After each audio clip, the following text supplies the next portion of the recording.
This is Jordan Grace, and you're listening to the Social Suplex Podcast Network.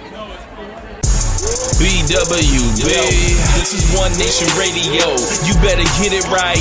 Rich Latta, James Boyd came to give them life. The Blackest Wrestling Podcast has come to kick all ass and drop it 6 feet if they kicking trash.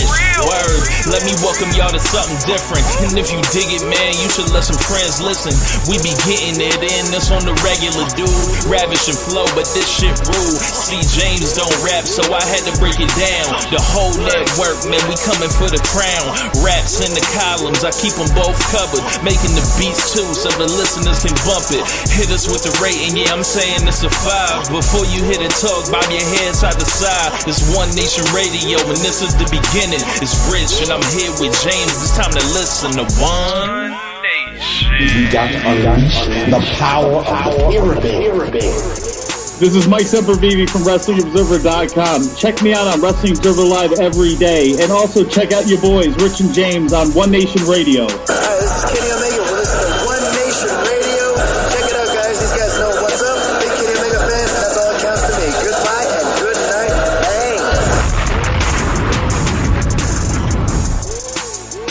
night. Hey, folks. Welcome to this week's edition of One Nation Radio. I'm James Boyd. Here me, I have Rich Latta. What's going on, man? Not much, man. Just ready for another great episode of One Nation Radio. It's July 4th tomorrow. How are you going to prove you love this country, James? I'm getting my ass up at 7:30 to go work out at 9:30 around a bunch of people at this boot camp that are going to be wearing red, white, and blue. So I think that is... I think that if I don't wear red, white, and blue, they're going to make me do extra work. So, but I'm not going. But I don't change up like the Christmas thing or whatever, Christmas Eve or whatever else. They were like, if you don't wear, red or green or whatever else, you're like, well, I guess I'll be doing that. I'm not going to change what I wear or buy more stuff just to go to the gym that I pay you to go work out. Fuck that. So, I'll thug it out. You get you one of those some of them shorts that say 1776 on them and all that kind of shit. Nah, I'm gonna get the other pants. Shirts that I'm gonna get the other pants that say 1619 on them. Oh, you stupid! How about that? How you love that? Yeah. Hold on. I don't know if y'all ever see my books next to it. Yeah, I got for your ass. Yeah, how about that? How you love that? With some 1619 Project shorts. How you love that? So you're not pulling out the shirt with the little American flags on the side of the sleeve? Like that's not coming out tomorrow? Nah, I think like the best you gonna get out of me is like you'll see me with like a Michael Jordan or Kobe or LeBron or Iverson like Team USA jersey. That's about the best you'll get out of me at this stage. Hell, you said 1976? Fine. A Dr. J throwback. That's the best I got for you, bro. I should have brought up my USA windbreaker up here to troll. I don't have it on me right now, but yeah, it's pretty funny. But I know some people that were, I don't know if we're going to be celebrating necessarily. I know a couple people that were celebrating Dylan Brooks and Fred Van Vliet in this heist of a century that they pulled from the Houston Rockets. NBA free agency just got underway, and these people are handing out millions upon millions of dollars to bums, comparatively speaking. I don't know how someone looks at the game footage of Dylan Brooks in the playoffs in this regular season and decides I'd like to pay $80 million for it. These are new levels of tricking, James. I know they have a salary floor. Yeah, they have to make up and everything like that. But when I see this come through, I'm just baffled, befuddled. So team leader Dylan Brooks now. Yeah. So yikes. I said yikes. These boys are staring at 15 wins. How many wins did they have last year? Chat, please look up the amount of Houston wins that the Houston Rockets had last season. Yeah, they were they were either the worst or second worst team in the conference last year. So I think it's quite appropriate that about a week ago I was like, why the hell is the free agent period starting like at 5 on a Friday in the afternoon, like it's a fucking news dump, like the time you normally do when you like, hey, we got a scandal, we got to fire somebody. Or you do it on where you go into the weekend so the media doesn't mob up on you and you got to have a press conference and answer a bunch of questions. That time gets disseminated, or sorry, the information gets disseminated and people have died down. And there's not actually the kind of thirst to try to get the same number of answers 48 hours, 72 hours later. Y'all are familiar with this concept. All those Vince McMahon news dumps and firings usually happen on Fridays. Yeah. I forgot about that. But yeah, same thing. So, Wasabi King said they went 22-60 last year. Yeah. Prepare to lose more. They're not winning 30. But I think the thing for me was like, seeing the Fred Van Vliet one first, right? Like, okay, this is a bit too expensive, but they're so far below the salary floor. They got to spend that money. They have a bunch of cap room. They got to share it out to somebody. Okay, fine. And also like, you trust him in the locker room, with like Jabari and Jalen and the new pick they just got in or whatever else. Cause like, I think they were dead last in team assists per game last year. Like they just fucking AAU and they just go up and down. Whoever brings the ball over half court is the person that gets to shoot. Shit was embarrassing. And they have Ime Udoka there. So he's like, all right, you get somebody that's not gonna put up with that bullshit. And you also have an adult in the room that has like, been a champion and somebody you can, show the ropes to some of the younger guys, to some of those young high draft picks. Okay, fine. But then you add Dylan Brooks and I'm like, okay, what the fuck is this? Because this dude just got sent off of a team that had his best player like unable to like show his face on social media without displaying a gun. And he was in that locker room and it's like, all right, if he couldn't stop the guy that's averaging 25, 5 and 5 from flashing guns, what's he gonna do? What's he gonna do with Jalen Green, getting him to stop doing stupid shit? Like there is no leadership quality there. Otherwise, that shit would never happen in Memphis, or it wouldn't happen twice. Along with all the other stuff that y'all got into, right? So, score another point for Draymond here. He told him, he was like, hey, that shit, if they're gonna win, that shit's gonna happen after you, bro. So this is a person that showed zero accountability as things were going bad throughout that Lakers series when he punched LeBron in the balls. He talked all that shit about he got to go score 40 on me, and talked earlier in the year, earlier time about he can't go left, and then LeBron went by him going left to hit a the game winning layup or whatever else. And every time that stuff happened, what'd he do? He shirked from responsibility and ducked smoke and hid from cameras and walked out at one point after one of the games without washing his ass, given how fast he avoided the media. So you're now having that guy come to that locker room like, what are you doing? What are you doing? Like, if your idea is, well, we're still going to stink and we're still going to get, top 8 draft picks, cool. Next year's draft sucks. Oh, man. I think that this is a function of this NBA right now, and the exploding money is just like going to look even crazier. We had a talk earlier talking about the lockout in the 90s. Some of the players that the league freaked out that they were getting paid, right? Oh, you want me to go through down that rant again? Well, I'll get to that in a second, okay. But I just want to talk about what I said earlier. I was like, I'm glad Bill Russell wasn't around to see any of this. To watch this money go to these bums like this, when he had to run up and down the floor in those Chuck Taylors right at the ankle, when he had to have Bostonians shit on his bed. That happened. He had to fly coach. Yeah, he had to fly coach in the league. They didn't have. Well, did they have the fly coach, or were they on trains? I mean, they. I know Elgin Baylor was on trains. Elgin Baylor was, remember, he was going from doing his army duty to games. He was on trains.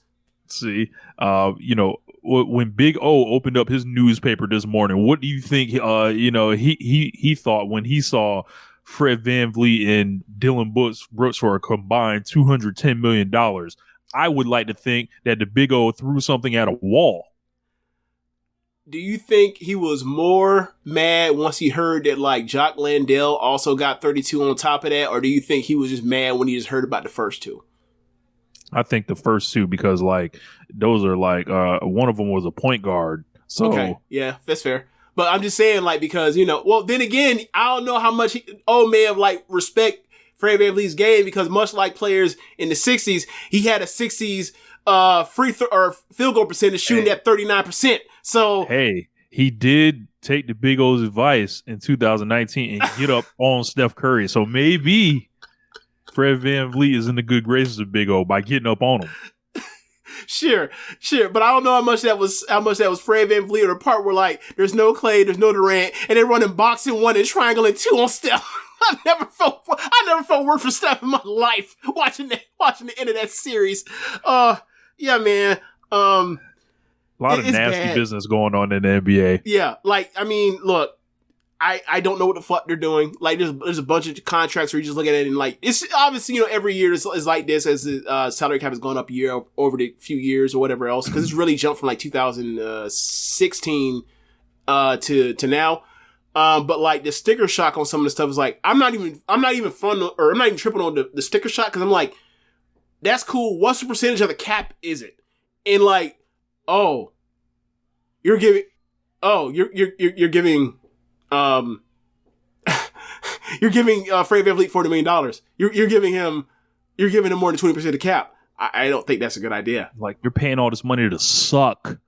Like, yeah. I mean, there's no upside on this. Like, there's no scenario. Like, you know how they talk about alternate timelines. Mm-hmm. Every single one of those alternate timelines, the Houston Rockets is going to be sorry. Yeah. Every one of them. Yeah. Like, they're in a worse position. They're in a worse position than the Timberwolves are, when they're like, they're going to be forced to trade Karl-Anthony Towns. But at least like, shit, at least they got a star player. Exactly. That's why I said they're in a better position. Like, because that shit's going to be bad or whatever else. And like, maybe the Gobert shit still stinks or whatever else. And he may ask for a trade and be, to be moved with that new contract he just signed. But at least you're going to get the farm when you get off of him.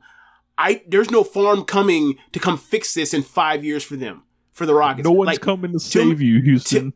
Tillman Fertitta, bro. James, we should be asking if they actually have enough money to pay this. Well, I was about to say, like, like, clearly the way they're giving out these contracts, this is being ran like a money laundering front. Like, we have to start asking real questions as to whether or not like Tillman Fertitta is selling dope, because these are people. This is money laundering decisions. Is he going through Cloverland? Is he the supplier? Look, I don't know, man. I don't know what's going on. But is there any other ones that you saw and you were just like, any other teams you make decisions, you're like, what the hell's going on? I want to talk about how Draymond Green finagled his way to having the Warriors ship out Jordan Poole and swindle himself $100 million contract in the process. It was 4 years, right? Yes. Bro, and think then about this. They brought in Chris Paul for Jordan Poole, and I'm like, I don't know any circumstance I make that trade. I think they're a better team. Obviously, Chris is going to get hurt at the end, but like, watching Jordan Poole in that Lakers series, do you think that's better than someone not playing? that was awful. He did not have a good series, right? But they definitely don't win that title last year without him. That's true, but the thing is, it wasn't just he had a bad series. He had 2 bad series. They should looking back in retrospect, how far away are they actually? Because they went to Game 7 against the Kings with Sabonis on the floor. Another person just got a bag. Oh my God. yeah, I think that's something. Oh, there's something else we're gonna talk about regarding Donatas Sabonis and yeah, we're gonna talk about it. Sabonis, Halliburton got a bag. Who else? LaMelo got the max too. LaMelo, yep. Yeah. Anthony Edwards. Yep. And but yeah, the whole thing with Draymond, like he swindled the Warriors into giving him $100 million and knowing that by the end of that contract, hell, even at the start of that contract, ain't that much more left. Yeah. It's they blew up the two timeline concept. Like they were always trying to, play for now and play for the future when they, with Draymond and Steph they just about to go down with the ship. And Clay, and then with like Wiseman, when they had Wiseman, when they had Kuminga, or still have Kuminga, still have Moody, and they had Jordan Poole and the whole lot, and even never mind. Like the whole idea was we can compete now, and then when they get old, we'll have these new guys carry it. And it's like then they got to this year, and like include Wiggins with the older guys too, because he's kind of the middle child. But like you got to like last year when Kuminga starts playing those Wiggins minutes while Wiggins is gone, and he's playing well, and then Wiggins comes right back and like man goes right back to the role he had before. Yeah, people can be like, "What the fuck?" Like I played well, and what do you tell people like young dudes? Don't let go of the rope, stay locked in, all that kind of stuff, come play and all that stuff. And, all the cliches. And then when it's time for him to, then he plays well, and then like he's not rewarded for opportunity, and it's not like they couldn't use him against in that Kings series when everything's ping ponging a mile or 100 miles a minute in that whole series, or when they're playing the Lakers, they could have used him. They didn't. And a lot, and apparently it was a fracture amongst the locker room that started back with the punch and everything. And, Jordan Poole did not play well. And then, they did the whole thing where like Poole was like, all right, well, Draymond's 100% in the wrong on this. It got leaked out. And they didn't even spin Draymond for punching the motherfucker, for stealing on his own teammate because it was ring night. They would have to spin him for. And it's like, okay, well, now you have a prohibitive luxury tax that's going to be even worse now with this new CBA and the second apron shit. And they're going to have to dismantle this team piece by piece. And like, they basically said, hey, give us the last year of that Chris Paul, contract. Maybe Jordan Poole straightens himself out, but we ain't finna be around to see it because we need to get his money off the books so we can lower this this luxury tax price. And I mean, be on the lookout. Look, I think it's a real thing to be on the lookout for like what they're going to do with Clay next year. Cause Clay, the way he's been talking ever since he came back from his Achilles is he wants to be paid like he's still Klay Thompson. Klay Thompson ain't Klay Thompson no more, but he still wants to be paid like it. So I think he's the one that's going out the door first. Look, and if you create Klay Thompson, you looking at Draymond like, hold on, y'all gave this nigga $100 million? Right. What I'm getting. Right. Well, I don't give a fuck. I came back twice. And the weird thing about it is now at this stage in the game, Draymond's more valuable than Klay. That's never been the case before. Yeah.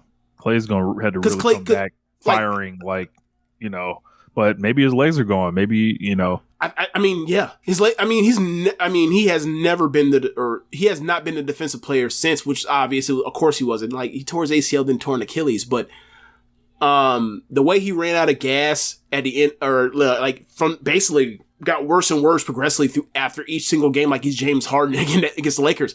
It was like, it was bad. It was bad. And like if he goes somewhere else, maybe he'll get his money.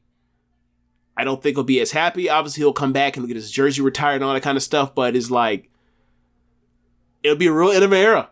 4 titles. Yeah. It'd be sad. Like I kind of like want to see all these guys end it together, but I don't know how that ends up happening. You know how I felt about like the Warriors run. Like I want to see Clay and Steph retire together. I don't give a fuck. Like Draymond's done so much stuff that I'd be like, bro, you have cost them a title. Like, you know what I'm saying? Like, whatever. You are the main reason only for anybody to dislike Drake, I guess, like before Durant showed up. Like, there is no reason whatsoever to dislike the Warriors except for Draymond. Well, them niggas was blocking LeBron, so they No, I don't care about the LeBron stand part of it. I'm talking about like the general sports fan watching them. Like they were perfect. They were perfect to watch. They talk some shit or whatever else, but they were phenomenal to watch. They were great and all that kind of stuff. But the only issue was like, if you had anything to be like, oh, this Draymond dude's an asshole, right? And that was always aiming at the nuts. Look, him and Chris Paul next year, man. All the nuts gotta watch out between them two. They're gonna be fighting over it. Who gets to swing first? I don't know whether or not they're going to be the most annoying team in recent years, or if they're just going to be the most tech team. I don't know. Because like Draymond be getting away with stuff. There's like anybody else is getting ejected, and he's like, "Oh, this should be his fourth tech." Like he's like, just give me my first one and get out of the way. That's how he treats it, bro. Because I know you're not going to call a second one. Bro, on it's me. ridiculous. Like he treats it like the Seahawks used to treat like defensive holding. It's like you can't call it on every play. It's like nah. Throw his ass out of every single game until he fucking stops. It's really simple. If you throw his ass out of 3 games in a row, he'll fucking stop the bullshit. In other news, the Los Angeles Lakers are retaining the services of Austin Reeves for a mere, I believe, and Rui Hachimura. And D'Angelo Russell at a huge discount. Look, and we made a nice signing of Nigerian basketball legend Gabe Vincent, which was a move that I was like, yes. I didn't want no parts of no Kyrie, nothing. I was like, right. Give me somebody like Gabe Vincent. But Austin Reeves, I want to focus on his contract because he's a restricted free agent. He's coming back, I believe, 4 years, maybe $56 million. Something out there. Yeah, it's 54 or 56, something like that. When I saw this, I was fucking befuddled. I was shocked. I was like, huh? Right. And James, I think I messaged you. I was like, what? Yeah, I was like, immediately, I was like, he has to fire his agent. Immediately. Like, how do you not go find the money somewhere? Between what Duncan Robinson got a couple years ago, right, which was $90 million. We know all these teams have money to spend. Someone paid Dylan Brooks $80 million in the days later, bro. Or whatever. Jordan Poole after last year and $100 million man and Tyler Hero after that finals run both got $100 million deals, $110 million deals, just so they would not go into restricted free agency. I'm like did the Lakers get this man in a room and say, we all a family? Like, what happened here? Like, have the other teams in the league, is there some, like, are our white American brothers being discriminated against in the NBA? Do we need to march on Washington for them to receive equal rights? When I see Domantas Sabonis getting $217 million, is something weird going on here? Okay, so you made a point to me that I hadn't really considered before, that like, because of the part where this wasn't some great free agency class this year, and it won't be because everybody's basically signing on for their money now, and then they're like, no, our move will be via trade, like, because we can get a trade with over 2 years left on our deals now. But yeah, Seamus Nova, this is why we need affirmative action back. The thing for me was like, I had considered that, but at the same time, there were 2 teams in particular, like the Spurs and the Rockets, that like, just out of due diligence, have to throw out an $80 million contract offer sheet to Austin Reeves, just so the Lakers don't get him in the 50s, in the mid 50s. You just have to do it. And like, if the Spurs had been like, oh damn, we got him for 80, be like, great, because a lot of people thought that he could have got 100. And given how good we think Wembanyama can be as a defensive player, which we think he could contend to be defensive player of the year in year 1, if his offense comes along, whatever else, Austin Reeves, that shit's not no fluke. This dude did this shit for 3 months, or 3 months of the season, 2 months of the season, and then the playoffs for 3 rounds. And like, the dude can't be sped up. The dude gets contact. That dude is a bucket. It is what it is. This ain't Linsanity. Without LeBron, this is not a LeBron teammate. That's a specialist. This ain't JJ Hickson getting dumped off, or was Tristan Thompson getting dump offs for dunks and offensive rebounding. This isn't a stationary guy waiting to be passed the ball. Right. And I can only assume that the league does think it was a fluke. Yeah. Which, okay. Fluke, Linsanity or Flip Wilson, that stuff lasts for 4 to 6 weeks or whatever else. What's your boy's name that went nuts once the KD and the Kyrie trade started happening to Brooklyn before Mikal Bridges got there? Cam Thomas. Yeah, stuff like that. That was a week. You know what I'm saying? Outbursts like that. Yeah, we've seen that. That's not some, that's not. We've seen people have outbursts or whatever else for a short stretch or whatever else. He was consistently a good offensive player that could get buckets and get to the line and could not be sped up and made the right decision over and over and over for months. Fearless will pull from 3 in your face in high pressure situations. Bro. Hillbilly Kobe. Well, look. I don't.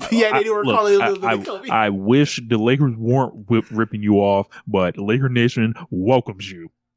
Yeah. So, the Gabe Vincent news broke first. Then you start hearing they're going. You're waiting to see what the number was going to be for Reeves once he got offer sheet for somebody, because Lakers base we're going to match whatever else, which they should. And then you see the Gabe Vincent, 33 for 3.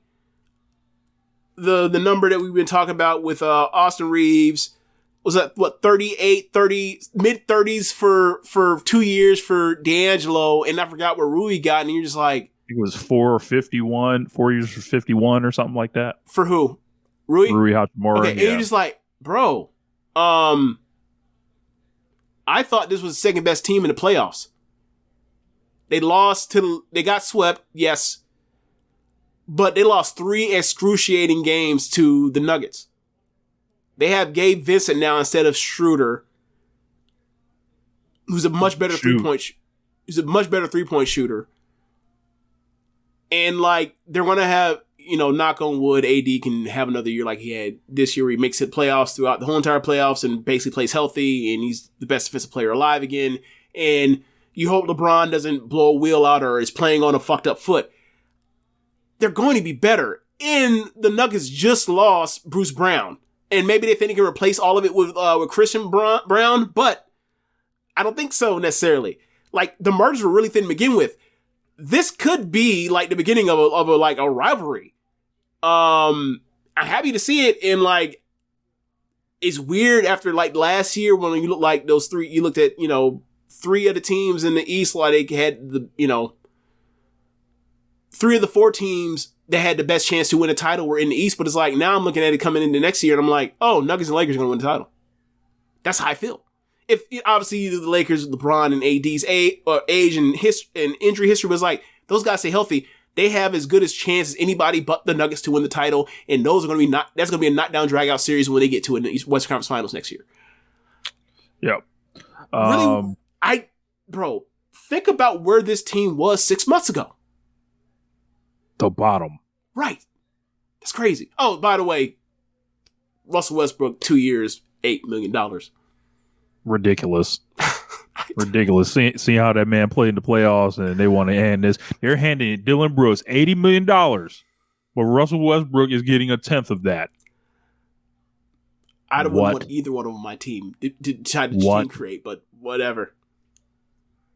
Sickening. Yeah. Sickening. Embarrassing for the league. Why didn't Dwight get on the phone with him? Why didn't any of these teams call Dwight at this rate? It's over for Dwight as an NBA player. But I just meant as far as hey, you really want to play for it? You really want to play for $4 million a year, or do you want to come over here and play for 8 or 12 a year? He was doing that whole thing when everybody failed in the playoffs. Come to Taiwan. I did not see a Dwight Howard. Hey, Russ, come to Taiwan. That should have happened. I mean, they was teammates recently. Dwight was on the team with Russ, I think. Oh, last year. the first Russell year. That's right. Yeah. That's so right. He probably, probably ain't no way they want... got along. Ain't no way. Man, I all I want to do is play hard, and all you want to do is clown. I don't know. Like, they just got two different get downs. Like Dwight is too easygoing, and Russ is too like laser focused on like just trying to get the objective accomplished in a stupid way, but still nonetheless the focus is still the focus. Look, I feel like I saw this 10 years ago with Dwight in LA. So, yeah. But one of them got a ring with LA. The other one, he showed up, they're going to call that man Westbrook. Amazing. Russ ain't getting no redemption in the Staples, bitch. That ain't never, or the Crip, whatever you want to call it. That ain't never happening. Hometown guy. Vilified. Man, unbelievable. It's absolutely disgusting. Shameful. Wrap your arms around this man.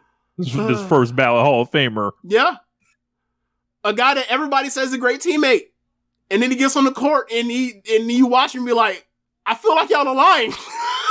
but if you say so. All right, man. Let's switch it up, man. Normally we'd be going into Western wrestling, but we're going to change it up this week. Quite frankly, because doesn't matter. Hit the music.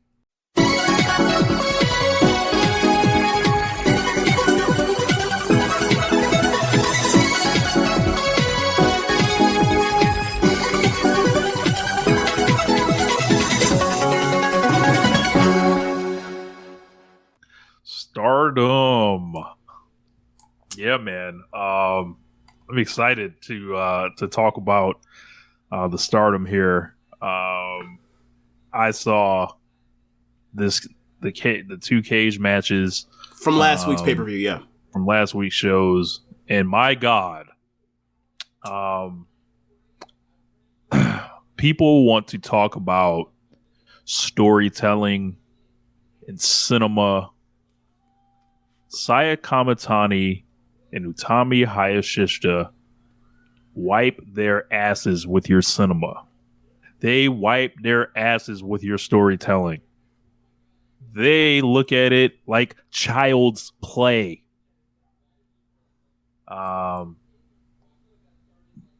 guess I just want to jump to the main event first. Yeah, that's fine. That show. That's fine. With the Queen's Quest versus Hideo Tai. Loser leaves the unit.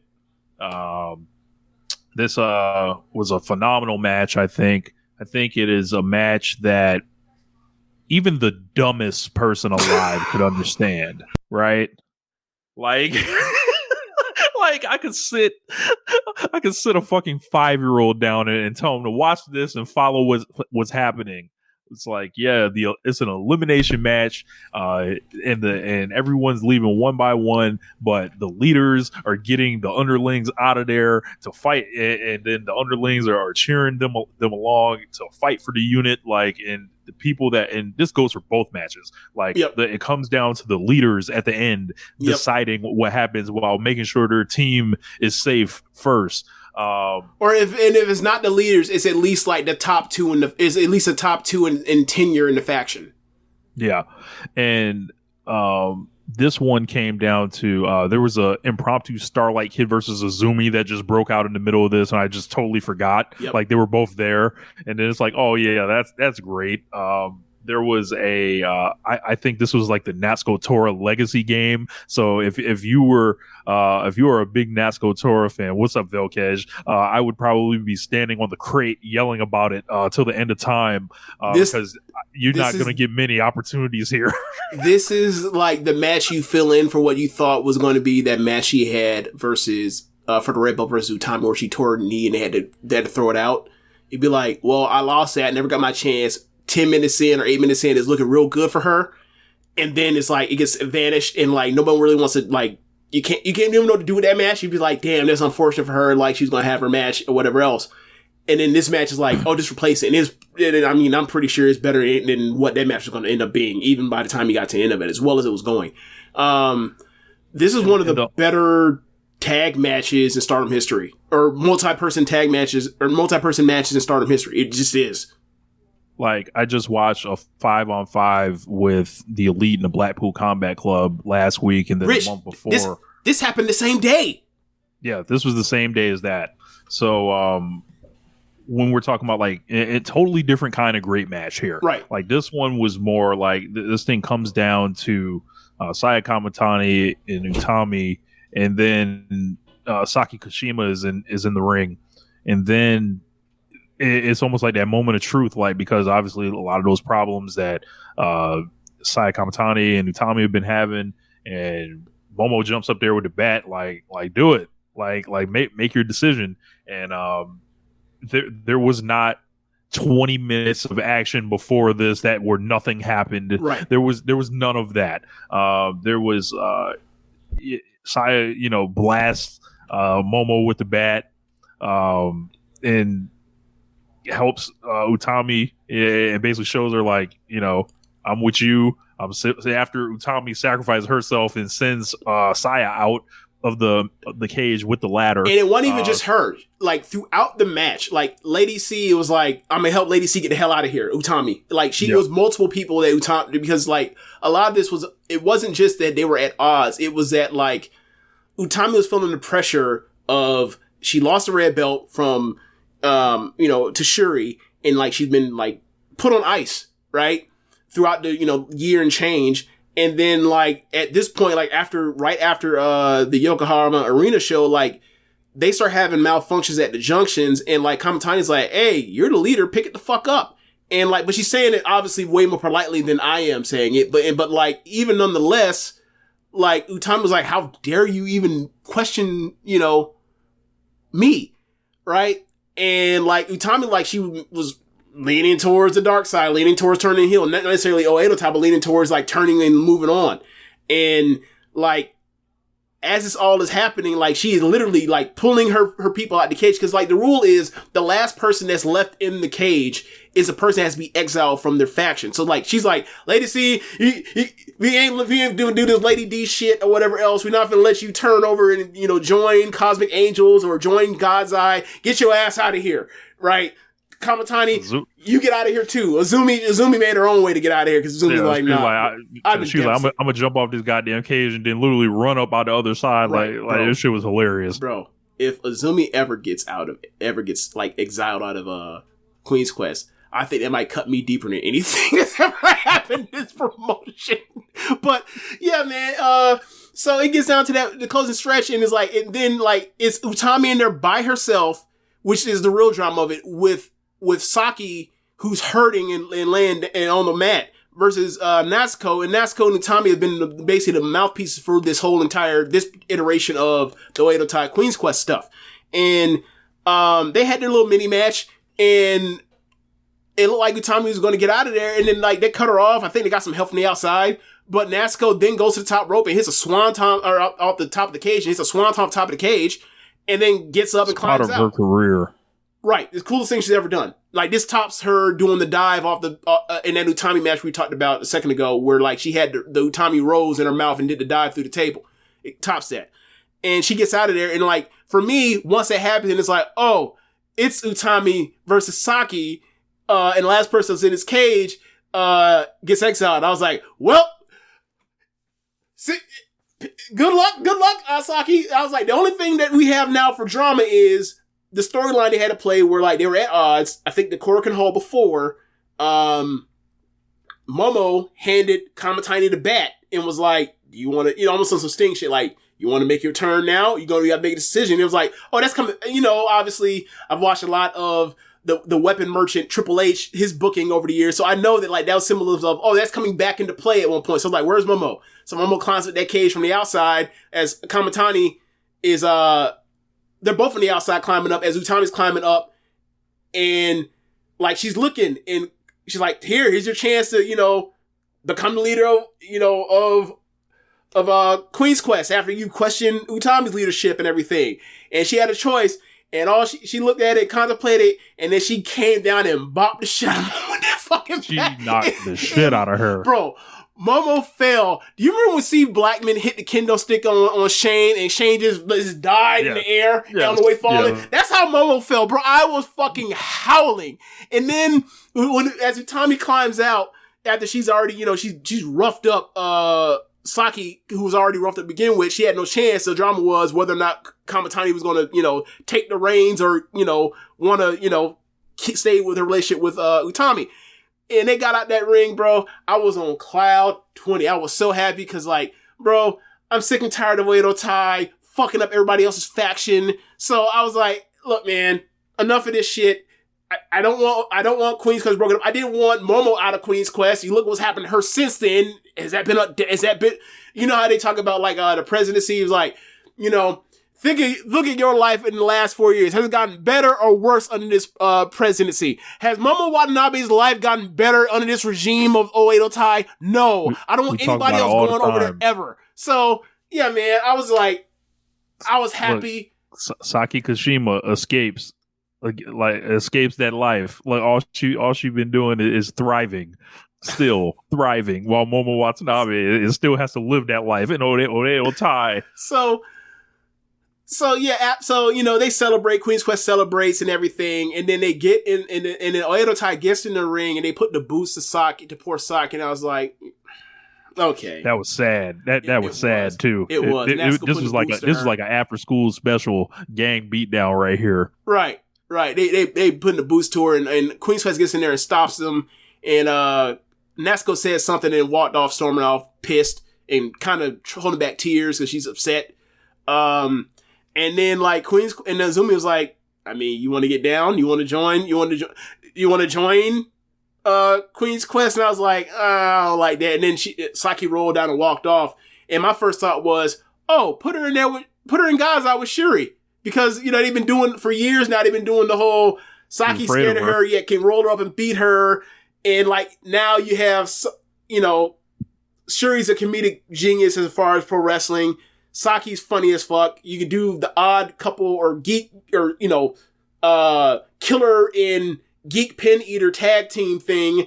And you can add, inject some charm into God's Eye after Shuri. So I was like, I would like to see that. That's actually what they did the next week. But I was happy to see that. So you have any other thoughts on that cage match? I thought it was great. I ended up watching it with no sleep, but so I was basically on my 23rd hour awake, but I still gave it 4.5. I loved it. Yeah, I'm 4.5 on it as well, and I thought that the post match promo was so kind of potent, with Saki, or excuse me, with Saya and Utami. It's they're almost more unified than ever. Yep.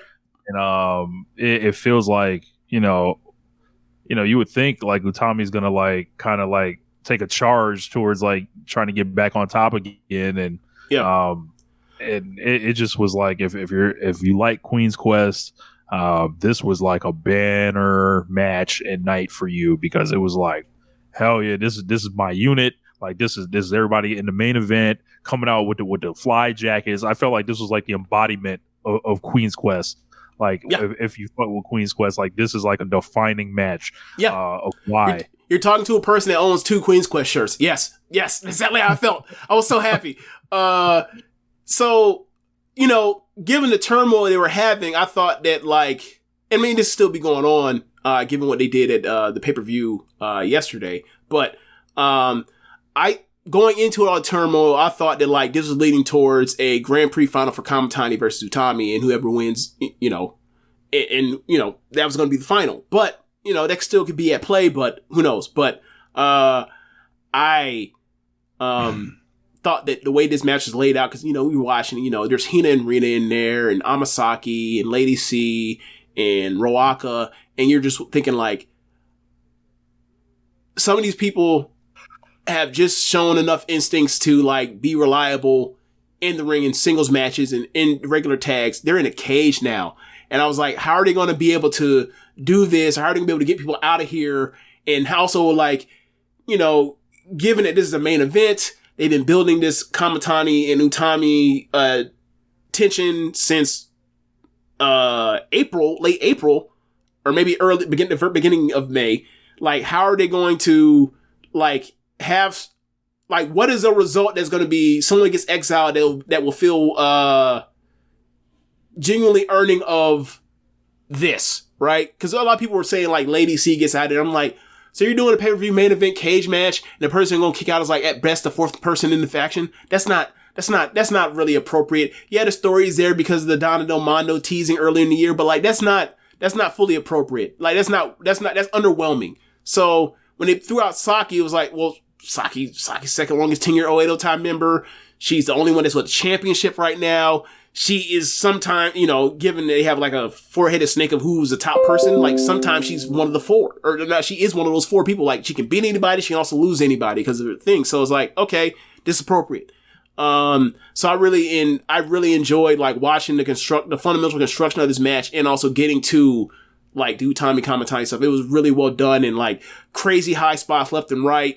Yeah, like if you don't watch Stardom, this is a match where you get into, and like Rich said, like storytelling will in the match, the moves in the match will carry you, but the storytelling will be like, oh, okay. So yeah, like it doesn't have to, be half of the match is nothing to get to that, to enjoy it. Like this is the match as I'm watching, the summer or the Money in the Bank main event, where I'm just like, what the fuck is this? Why can't it be both? Yeah. Phenomenal match. So, before that, I watched a, Artists of Stardom Trios, cage match between, DDM and, Stars. And man, this one was fun too. Like this was a little bit different feel, a little bit, as far as like on the seriousness, a little bit less serious. Yeah. And featuring like a showdown between Maya and Julia at the end, Mayu and Julia at the end. And I like this match too. I thought Hazuki was awesome the short time she was in there. Definitely love seeing Kaguma fly on the top of the cage. Love the fits from both teams. Those jeans were hilarious seeing them. But yeah, this was I think Mai Sakurai kind of has stepped up a little bit too, and I didn't really think much of her when she first came around. She holds up her end of the bargain really well in like these death matches with Julia. Like whether it's like facing prominence in a hardcore match or this, like she really has taken to like this death match stuff or whatever else, like the plunder matches, if you will.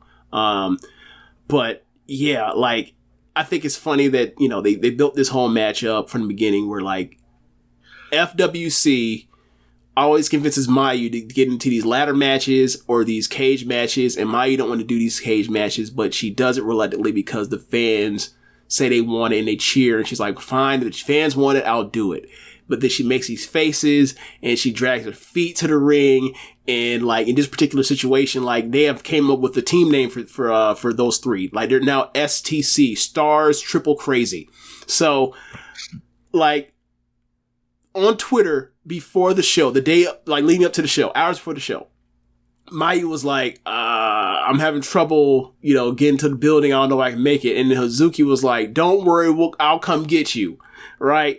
And then they show a video of like just outside the venue of Kaguma holding her case, her travel case, and Hazuki, in tandem, both have Mayu on her shoulders. They have kidnapped this woman against her will and have forced her into this match, into the building, this sanctioned bout into the building. They walk her ass from the concrete into the building, and then when the match starts, their entrance, they are carrying her ass into the ring, and then when the bell rings, the first thing Mayu does is try to climb her ass out the cage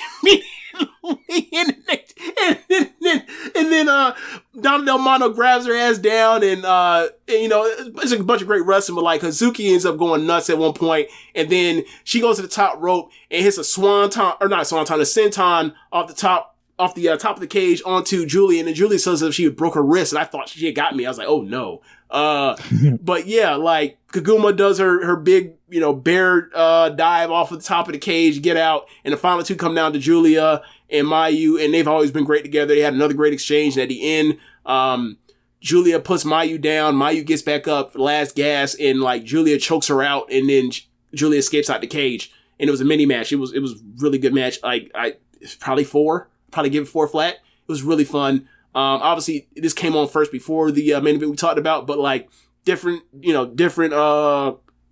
type of vibe. It wasn't, nearly as serious or heartfelt. This was like a more of a standard match, and like it was really fun. Yeah. So we had the white belt match on the 7-2 show. Yep. With Mirai and Tam. Mirai finishes the story. Another one. Run up the score on Cody.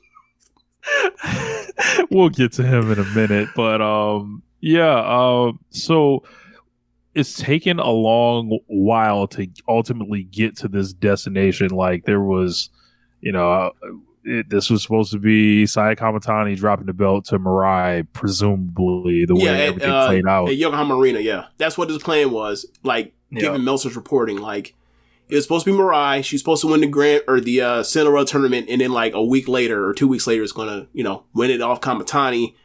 Also, that's supposed to be a rematch of the match they had last year. That was awesome. And, like, they went with the Mina thing because the Mina thing, was hotter, and it was, but like they did it, and then like once they erase Mirai's big win, it's like we got to create another big win for Mirai, and like you get Hito Mirai if you have her beat Mina. So who's gonna take the heat?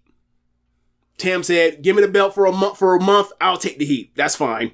I get everybody else over. I may as well get her over too. That's all I do is get people over." So Tam basically has, she buried Mina in the lead up, buried her after the lead up, moved to Mirai, started killing her, talking about how like, look, you say you have soul, I don't feel it, I don't see it, I don't respect it, and you're a shit promo. And the whole exchange led to the week before the pay-per-view we just talked about, in the post-match, after Mirai and Ami lose their tag titles to Mina and Mariah, Tam comes out and says, "Still ain't got no soul." And then Mirai snapped and hit her with a huge fucking lariat, laid her out, and was like, "Hey, I'm taking the title off of you this week. Get to this match." And this is a great match. I probably give it 4.25 plus.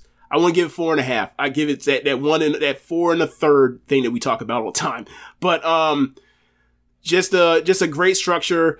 Tam, or they start at the beginning, and it's not like we're on a lock up. It's hit each other with gigantic blows to start, and then Tam. For me, it's not. It doesn't feel like often to me that Tam is actually hitting the person harder than the person's hitting them.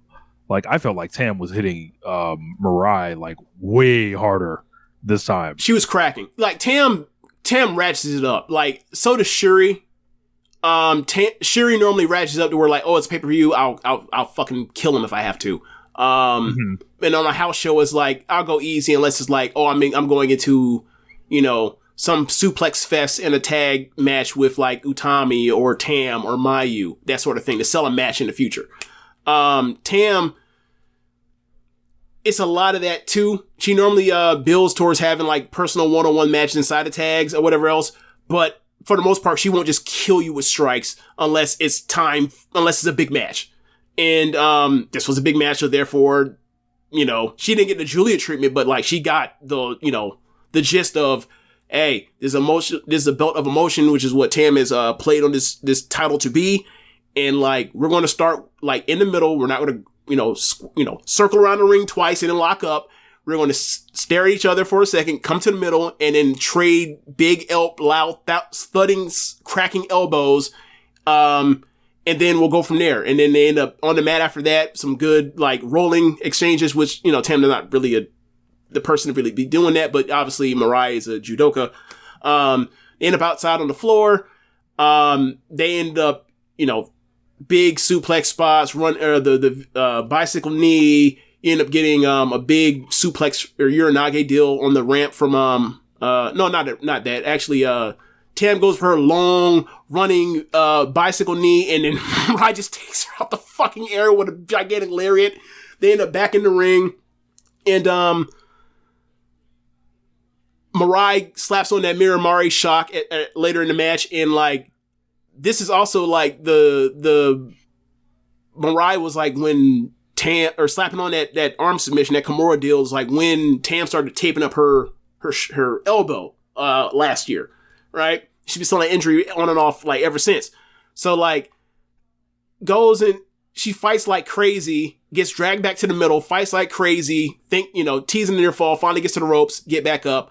Tam fights back, ends up getting back the advantage, ends up going for and getting her Violet Screwdriver.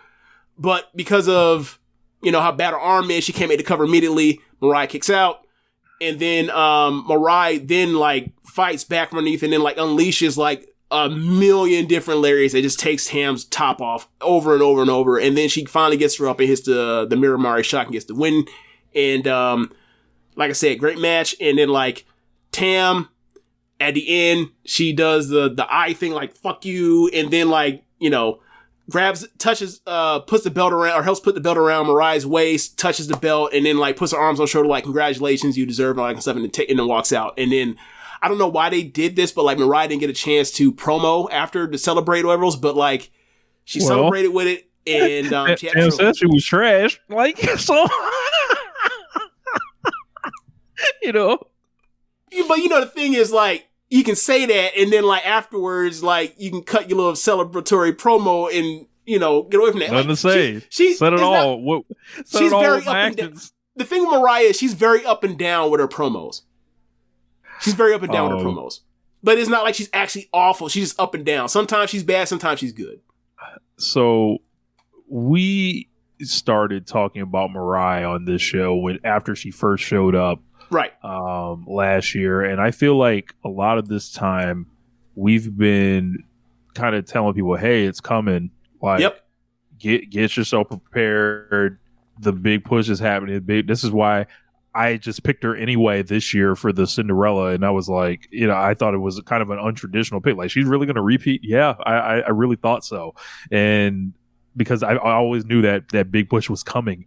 And, we're here now, so if you have reservations about Mariah, I would say allow her to kind of do her thing with this white belt and try to let her impress you or whatever, because I think she's good, but more importantly, I think the office is really behind her, and a big like thing with Rossi that people have historically said is tries to get like a new person over either every year or every couple years. Yep. And she's clearly it for this year. Mm-hmm. And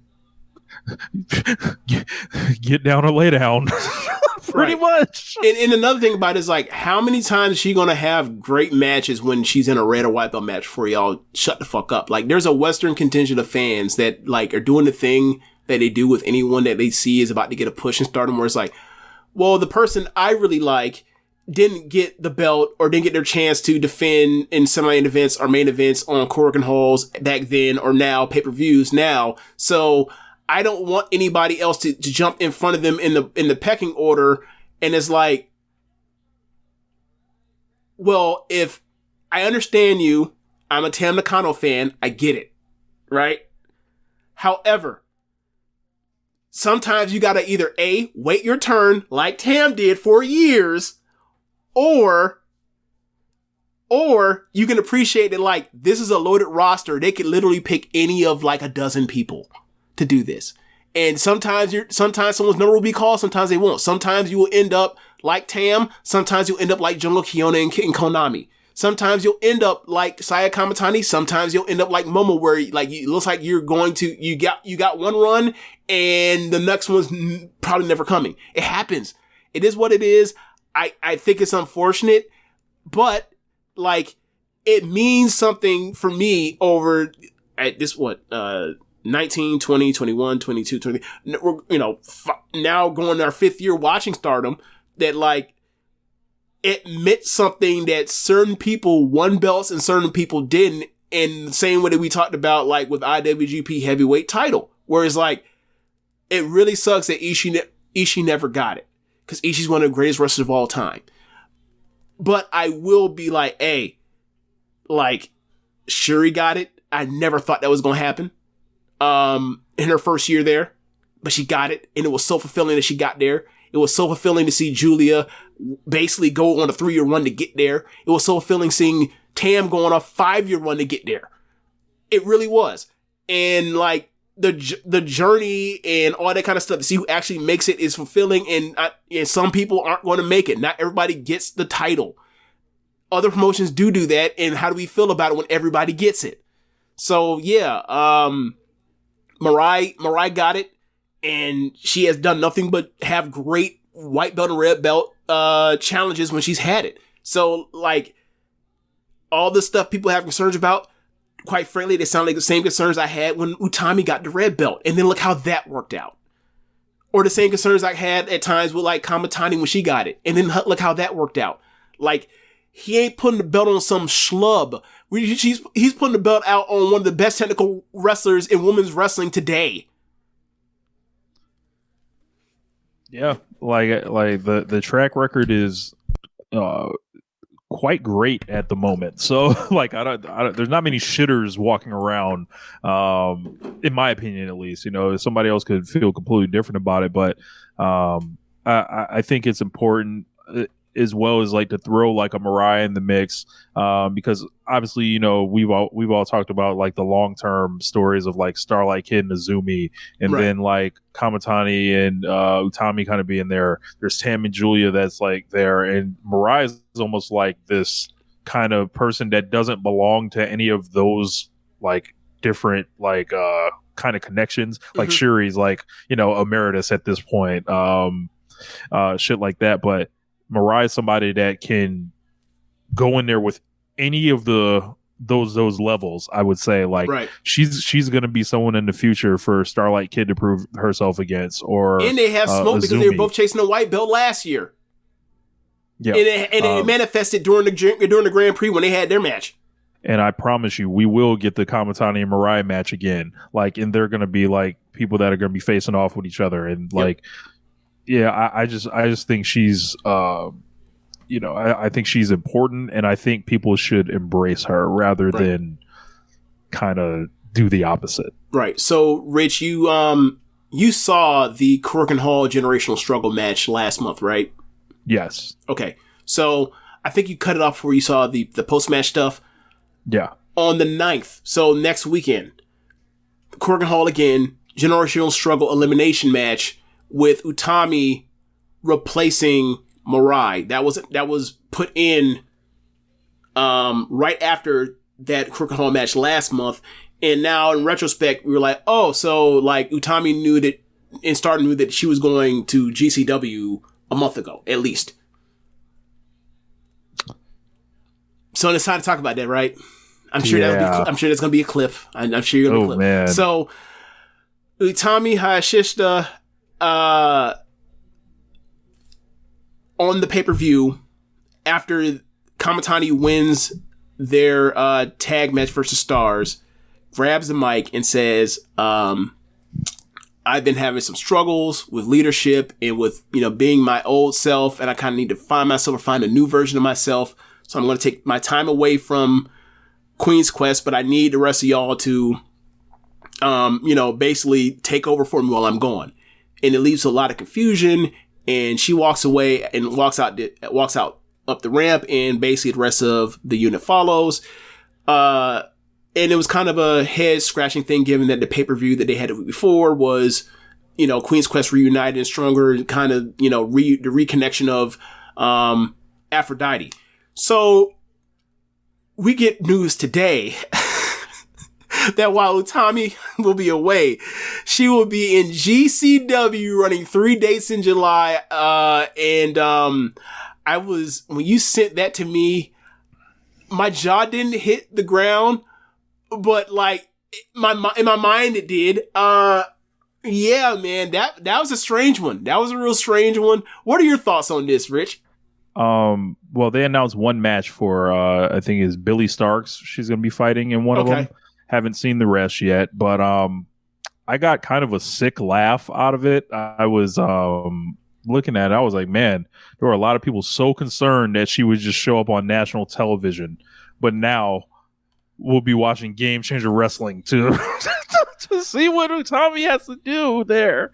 I couldn't imagine being upset, at the prospect, not a booking, this is just something people say, hey, can some Stardom people, maybe can they participate in AEW? Like, I don't, we talked about the adversarial relationship between some AEW fans, some Stardom fans over this whole who requested to talk to who thing that's going on. I don't know who talked to who or tried to talk to who when. Not privy to it, but for her not to go to be in America, and it's for GCW. Look, there are people who have like talked themselves into GCW has been the promotion that's doing the work with the women. GCW is the promotion that's going to showcase them. Correct? They may, right? Like they have women that are over there, like obviously Ito and Rina Yamashita, yeah. But let's keep it a stack. How many of y'all watching GCW? Yeah. How many of y'all like watching GCW? That's even more important. How many of y'all want to give Brett Lauderdale y'all money? Yeah. Yeah. How many of y'all want to roll in the hay with that sleazy indie? Yeah. I don't know. Wouldn't have been the worst thing in the world if she was on, I don't know, ROH or like AEW Dynamite. I don't see the bad thing here. If it was a case of worrying about talent being raided and stolen, might I remind you who GCW feels like they're tied to? Yeah, I just thought it was all kind of funny. I just think about Utami coming to America and seeing because we know how Utami is. She's not like the most expressive kind of performer or anything, so it doesn't line up in what you think, right? But maybe she's here to kind of unlock something. Could be. And I saw you make a tweet that I thought was pretty funny. What was the tweet? I don't even remember what I tweet random shit. Yeah, you talking about when Okada when he came to America. Yeah. So when Okada was a young boy on Excursion, I forgot. I think it was Shikara. Well, it doesn't matter. So. I think it was Shikara. Okay. Yeah, he was at Shikara or some indie, and somebody had lied to him and told them that the people in the town were really big in the giant Baba. So you see clips of him doing the Baba head chops and shit, he's Lady C, and it's what the hell are you doing, bro? And I was look, I ain't gonna lie. If somebody, I want someone to lie to Tommy and say that, hey, in the Northeast up here in Connecticut, right here, yeah, big Kamiko McHoward fans, right? And she just start unleashing the big pumping kicks and the big boosts and the mafia kicks and all that. I just at random, be I ain't never seen Tommy head kick nobody in my life. She just start bringing this shit out, right? Or you'd be no, you know what? They huge Karu Ito fans. She start double foot stomping on people. I want all types of out the character shit and be who lied to her and said that they were fans of this AJW shit or this Gaia shit? That's what I want to see. That's what I want. I want that same gag to be handed down. So she's got the Billy Starks match. Some people think Billy Starks is really good. I think she's pretty young, and it's kind of too early to call her good or bad. Yeah. I think she's more of a prospect at this stage. But there are also some people that think, presumably, she'll be here for Death Before Dishonor, and people are throwing out an Athena Utami match on the table. People were talking about they'd like to see something like that. Maybe that's what's going on here, but I don't know. I think that would be fun. But what's the date on that? July 20 something, I think. The Grand Prix starts a week earlier than it has the last 2 years. It starts on the 23rd, so I don't know how that's going to work, or if that can work. No idea. I'm not aware of the date. It could be earlier. Maybe the chat can help us out, but so this kind of follows like Julia kind of doing the whole thing with New Japan Strong, Will Nightingale, right? Which is coming up tomorrow, or after you guys hear this, it will be tomorrow because it's going to be on that 4th of July show at Corkin Hall, which is pretty funny. Utami here is like, are they slowly like trying to like throw different tentacles out there? I'm not sure what this is. Like, the thing about all of this stuff is that they're clearly being told no because they've always wanted to do international stuff, right? Like, Mina and Waka did not learn English, and same for Momo Kogo did not learn English to not come over here and wrestle. All of them have. Waka and Mina did the Rumble on 44th Street last year. Kogo came over here for the inaugural tournament for the Strong Women's title. Tam was going to come with Mayu back to Ring of Honor in early 2020, but the pandemic thing happened. That fell through. But they did come to California for 2 shows for some Bushi Road thing or whatever, because it was right after the purchase of Stardom from Bushi Road. Like Shuri, she wants to wrestle around the world too, and obviously she's getting calls, but hey, we saw this series you had with Tommy, want you to do this or whatever else. Like, can you come over here and give someone brain damage, please? But can you have someone leak spinal fluid? Think about it, and think about people like in New Japan, Bushi Road being the same like company or whatever, right? Like how Suzuki became a name in the UK, like Ishii became like a name in America. Like, I think this would be nothing but beneficial to Stardom, because like, as long as you're taking care of these people to where they feel like that's their home and they don't feel like they want to get somewhere else and be like, their money is moneying over here. Like, I think this is what's happening in Toshio Joshi Pro. It's not happening in Stardom though, at least not yet.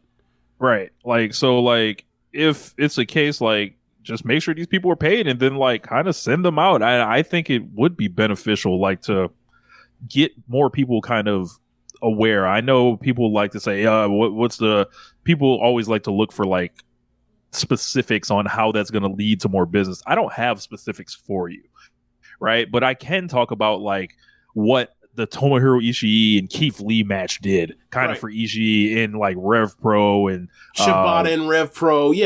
Us like being able to kind of see them in other environments other than their own and see how they adapt, and just kind of like it's a cool thing to do in their career. Like, it's nice that they all wrestle each other, but it's like, let them stretch their legs a little bit or whatever.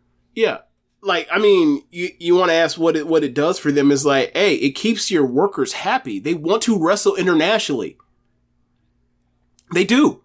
They've all said, or most of them have all said, like, unsolicited in most of these cases, they want to continue or they want to wrestle overseas for the first time. And like, when there's been like this seeming embargo ever since the pandemic, it clearly means they've been told no up until now. And now, I don't know if it's the Mercedes coming in and be able to change some of this or whatever else, but, they've wanted to come, they've been basically stuck together or stuck, in the promotion doing their thing, but doing only that. And they kind of want to stretch their legs out and see what's out there. Not necessarily to leave, or if they want to leave, that's their prerogative, whatever. But they want to wrestle overseas. Like, Azumi is so last year going into, the Sumo Hall show that I ended up going to, Hikari Shimizu, was in that CMLL tournament that they have every year with Joshis and people from all around the world. And she came back and she challenged Azumi for the high sweet title. And she mentioned it during the press conference, like, I just came back from Mexico.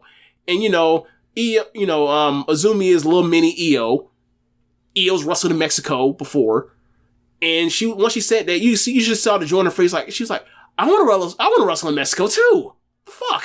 So yeah, like, these people want to go all around and do all this kind of stuff. So, it does you no good to not let one of them out to do X, Y, or Z this time here or there, or whatever else. Like, they know, I'm pretty sure they know what the Joshi landscape looks at. That's why a lot of them left from their situation to get to Stardom to begin with. Like, and I'm sure they know that, like, a lot of them don't have spots for them elsewhere like that, right? Like, they all talk. Like, you don't think that like Shuri is talking to Shida, right? Like, you know hey, like, what's it look like over there, or right? Whatever, right? Yeah. Yeah, and same thing with, like, oh, Kyrie, how was your situation in EO? How's your situation in WWE when you were there? Or how is it in WWE right now? I know, it might sound real good for when people talk EO right now because she just won Money in the Bank, right? But you ain't guaranteed that you're gonna be EO. Like, and you talked about it a second ago when it came to Tommy, and, like, you don't, like, at first glance, she doesn't seem like somebody that immediately gets over on first viewing to an American fan base to me, right? She's, it's her character. She's not actually like this in real life, but, like, in front of cameras, she's a stoic, hard to get to, cool person. She's a bit of a goofball backstage, according to Queen's Quest, but that's not for us to see, right? So, like, yeah, I wonder how that's going to work. Obviously as a rep, but, like, it's GCW. That rep don't really hold in that same way. Like, if she was in AEW, you can, shine her up and be like, here's, she did this with Shuri, blah, blah, blah, blah.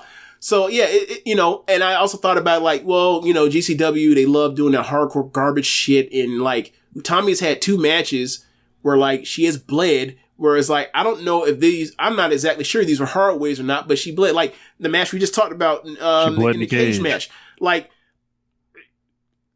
someone told me that was a hard way, but I have a hard time imagining that someone gets up bleeding immediately after a swanton off of the after catching a swanton off the top of the cage, and there's no swelling anywhere on her head. So yeah, I think that was a blade, but maybe it's just me, but we'll see. But, like, you had that match, and going back to her white belt match versus Arisa at the anniversary show in 2020, Arisa Hoshiki is like, she somehow comes up with this fortuitous blood in these matches, and I can't really, and much like Bret Hart, I don't know if you can really tell her spot the blade, but I don't see no swelling that will indicate that she got busted open hard way. So yeah, she might be a blood person. We just you only think about it because Stardom has a no blood mandate.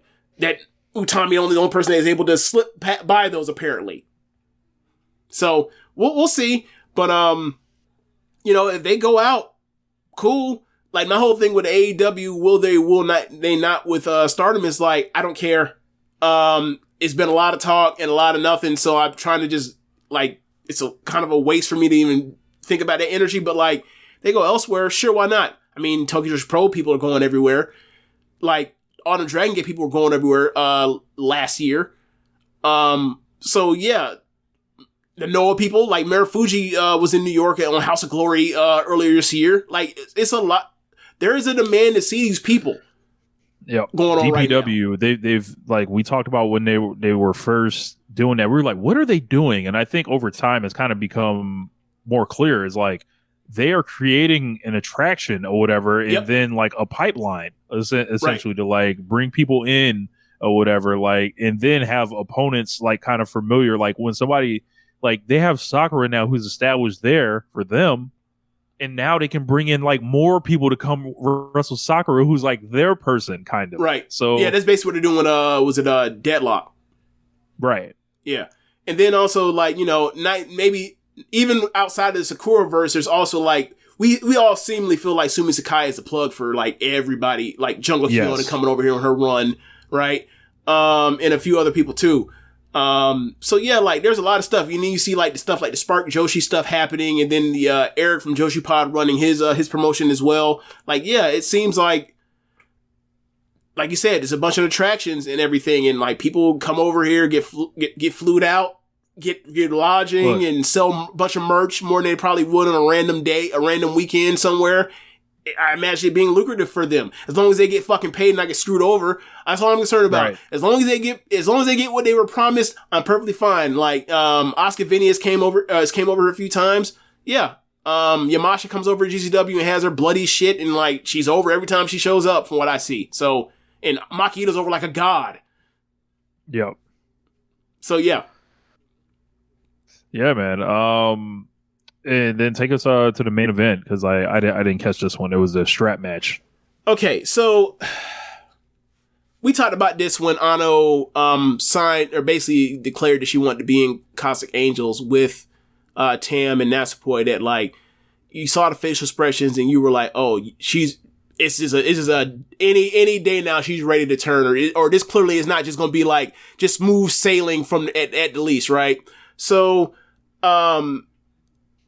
they started having matches and they were winning, and then there was a stretch where they started losing matches, and in Act-Res Girls, Natsupoi and Ano, even though they look like they're fucking sisters, they were rivals. So they started, losing matches that they probably shouldn't. They won the trios match, the trios belts at Yokohama Arena, and then they lost in their first defense to DDM, and then they lost another match, and then like Ano got pinned both times. So Ano basically like snaps and tries to attack Natsupoi. Natsupoi is able to evade it and throw a strike, and it basically goes to a standoff. And Ano says, you know what, I still have unresolved feelings from, our years as rivals in different promotion. I want to have a match. I want to get the last of my emotions out on you. And that's was like, if that's what you want to do, fine, because I still feel the same way. So they decide on having a strap match. The problem with this match is that I heard a lot of people said this shit sucked. It is not a great match. It is probably like a 3-star match for a Stardom main event, which sounds like a fucking abysmal thing, right? The problem with this match is, one, they did it very similar in story or build to like the cage match she had with Tam, whereas like, okay, you got to get a pinfall before you can hit all 4 corner posts. And then if someone stops you, you got to start over again and get another pinfall, right?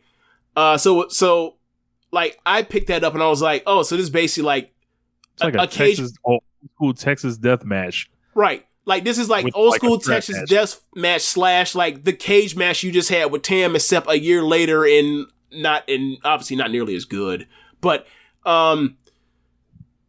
so they're having a match and they're attached, but like they don't strap each other until, god damn it, they do not use the leather strap on each other until like the halfway point of the match, where like they've already both have like gotten to the point to where like they've both gotten to a pinfall and have both touched 2 of the posts, and they're not going for a third and get cut off. And then that's when they finally use the strap, and it's like, well, like, hey man, like, these are 2 very pale-skinned women.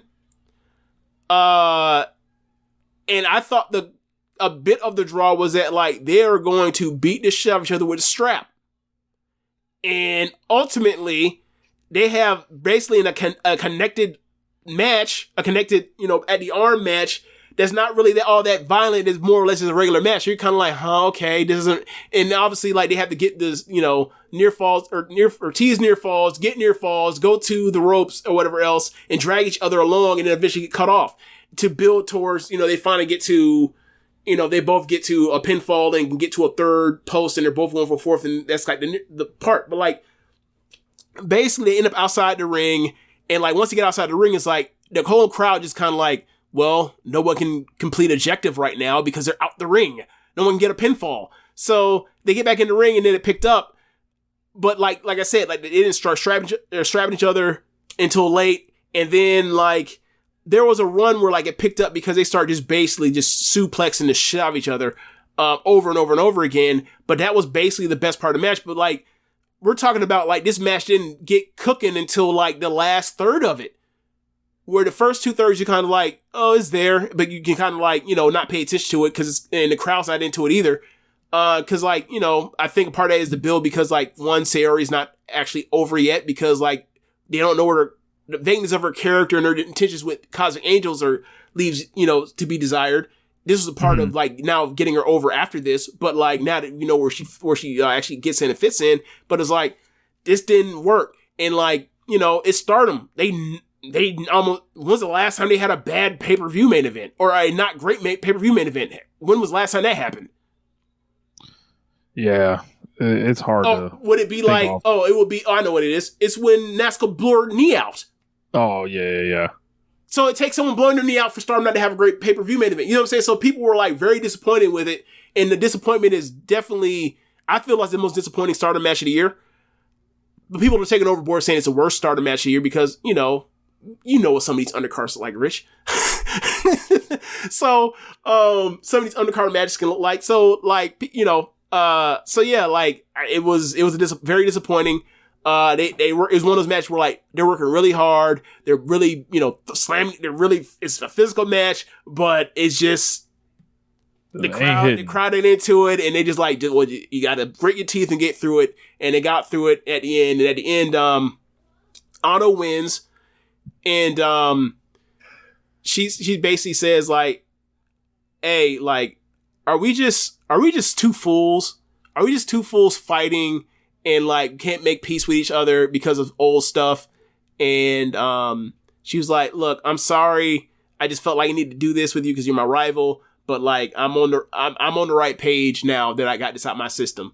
And that's was like, okay, that's cool. And you know, keep in mind, like the whole story is like, or part of the story is like she came into Stardom, and she has consistently called Natsupoi Natsumi, her first wrestling name, Natsumi Maki, kept calling her Natsumi, and Poi would immediately correct and be like, it's Natsupoi. So like, this time around, she finally calls her Natsupoi, and Natsupoi's like, what's that? You called me Natsupoi? And then, you know, she does the whole cute thing, adorable thing, and then like, she's like, and then Ano's like, Tam, come here. And then, Tam gets in the ring, and she apologized to Tam and was like, you know, I've been selfish since I, you know, decided to join Cosmic Angels, and I apologize. And then Tam was like, well, do you want to be in Cosmic Angels? And then, Ano says like, I think that Cosmic Angels will shine, but I think it'll shine better, even more with me in it. They all basically agree to, you know, squash whatever, you know, last of whatever, you know, rivalry they've had and join forces. So it's basically like the three of them plus Yuna Mizumori. That's basically a new rollout. Like that's the lineup now. It's Tam, Poi, Ano, and Mizumori, and they all, you know, smile and go out to the back and everything. Like push the story forward well, all that kind of stuff. I like the story, just the match did not work. And also you absolutely know that like if they had just a regular fucking match, it would have blown the roof off. It would have been some 4.25, 4.5 star thing, but instead they did this. It's very similar to like that white belt match between Tam and Mina from November of 2021, where he's like, what the fuck are y'all doing? Y'all could have rolled out of bed, had a regular match, called it in the ring, and had a better match than what y'all did with the story you're telling. So it's one of those where it's like you're disappointed because you know they had a better match in them if it was a regular match opposed to doing a stip or doing some goofy story. Yeah. But overall, both shows, both very good shows. That main event was a dud. Or not an actual dud, like it's not a 0-star match, but I mean, like it didn't live up to the expectation you have for them. But like the other main event and some main event stuff, all rocked. So you know, we talked about those 4 matches, and that's pretty much catch you up. We haven't talked about Grand Prix, but like the lineups are out. Man, Isn't it like really clear which one's the A block and which one's the B block? I feel like what they did was they put the 2 weakest wrestlers in one block, and then the next 8 are all was like, oh, that 8 is incredibly deep.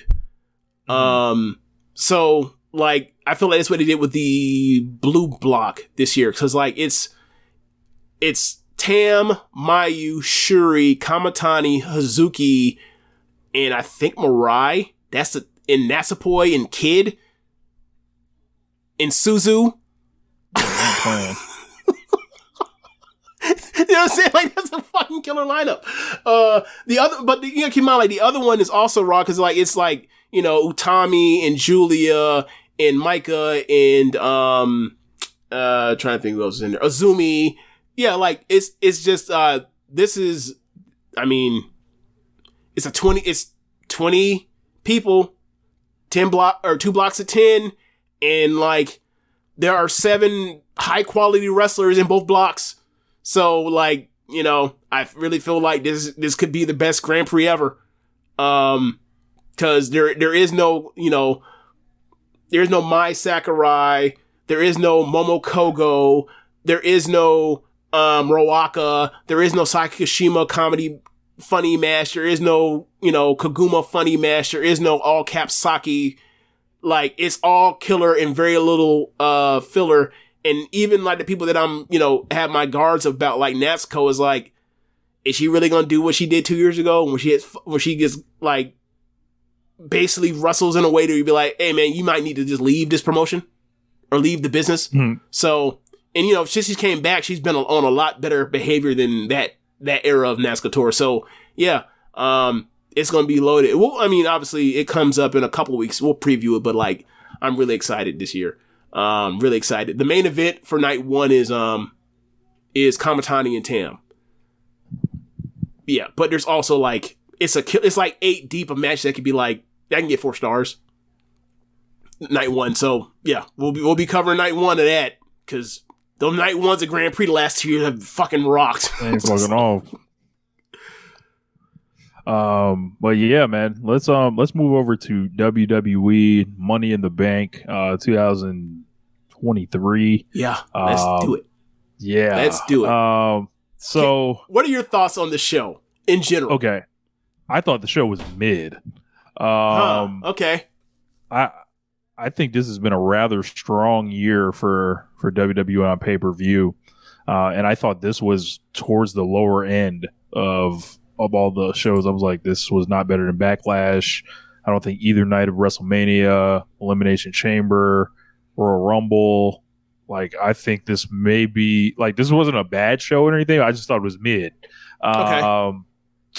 I thought that the middle portion, there was like a 3-match like kind of shuffle, and it was just like, oh. And then the world title match with Seth Rollins and Balor didn't really impress me at all.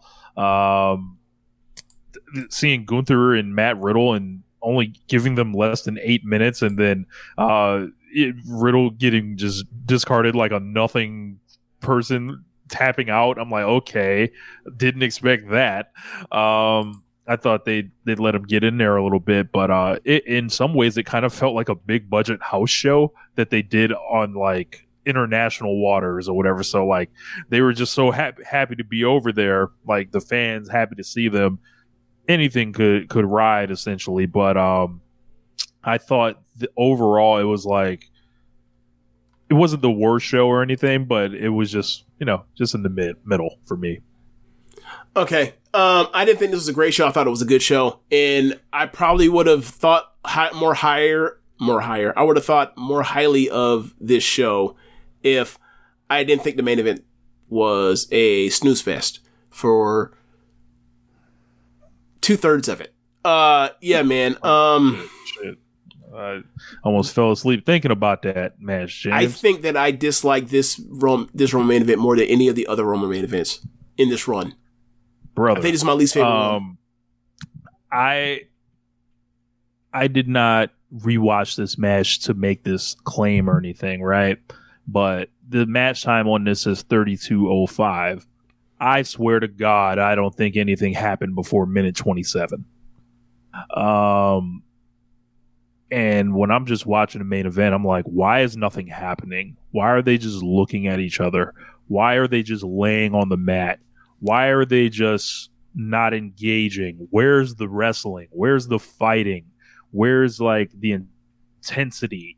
Where's like any of this stuff? And, you know, I'm sorry. There's only so many times I can see Solo Sikoa like turn to his side and look and think that's like something to actually like, you know, that's some notable thing. I'm like, I don't care.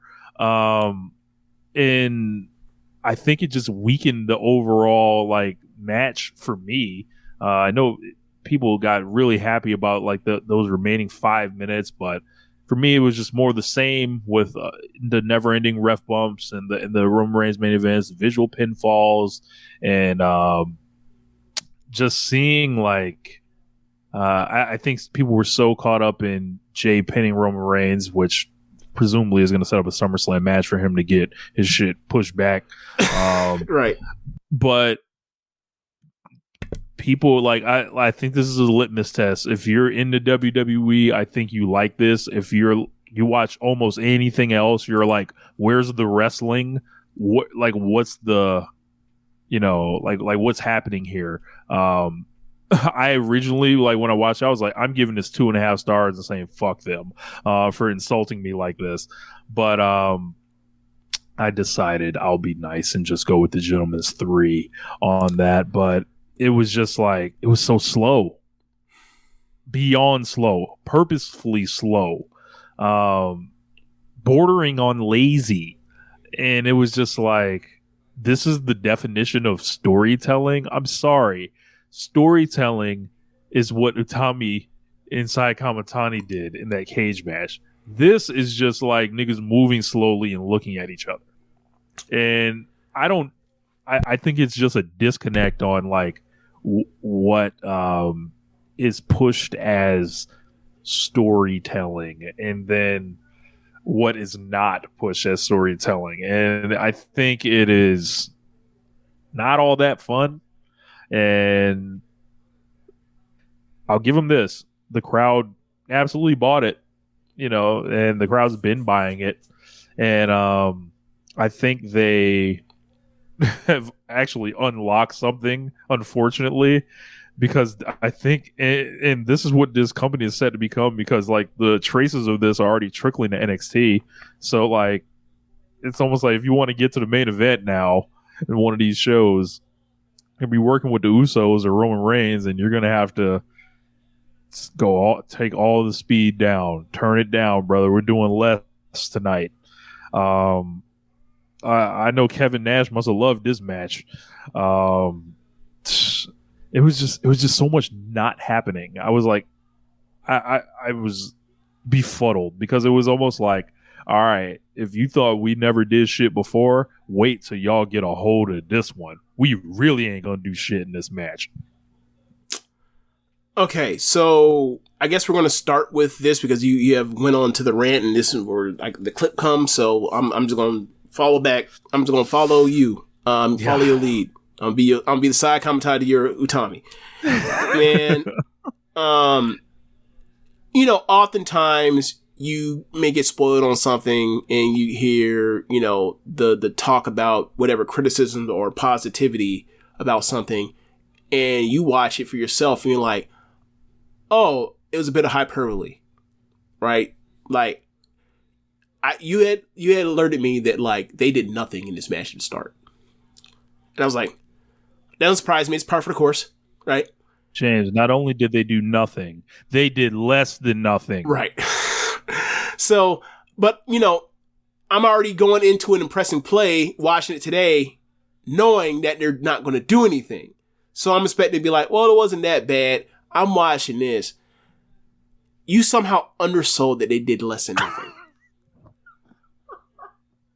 At a certain point, I'm watching, and when I watch stuff that already been spoiled, like I kind of like live, live message you or a group or whatever else my thoughts on it. And there was a certain point in this match. It might have, it was after, in the middle of the fucking tag match, when Solo Sikoa had slapped on a nerve hold, and I was like, All right, fucking enough. They've done nothing in this fucking match. Get on with it. Pick it the fuck up. I'm not going to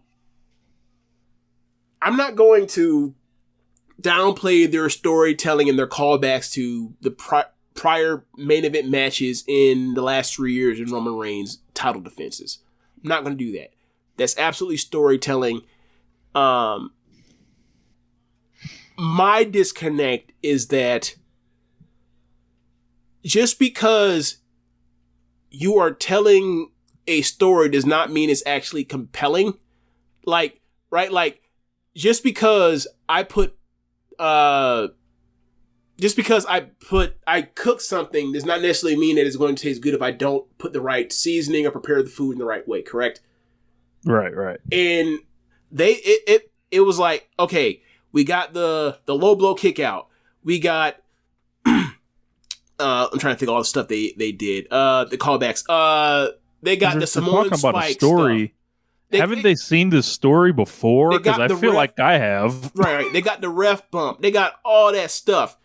And I'm watching, I'm just like, this, because the action is so slow, and this is supposed to be an action movie, not a soap opera during the match at least. Like, you got to give me the fun stuff in between those beats or intertwined with those beats to keep me compelled, because we watch high level pro wrestling storytelling all around the world. We also watch high action stuff all around the world too. The best wrestling tends to be like the marriage of both, right? If you are giving me one and not the other, I'm going to feel, lukewarm about it. They did that stuff, but it was so slow and so boring. It was like, this is not like, I'm watching an action movie that has bad action. I was checked out for like the whole first part checked me out of the match so far that I didn't give a fuck by the time they got to the end part. So it was like, so the first half where's happened. The connective tissue? Right. That's all I was saying. Like, connective tissue between all of these storyline beats and callbacks are so bad, or so poor, boring, lethargic, that I was like, I flaccid, that I was impotent, that I didn't care. I'm just acknowledging the stuff is happening. Like, oh, they did that. That's a callback to this match. Oh, they did that. That's a callback to this match. Oh, they did the stack and pin near fall thing. Okay, cool. All right. But what? So what? I don't care.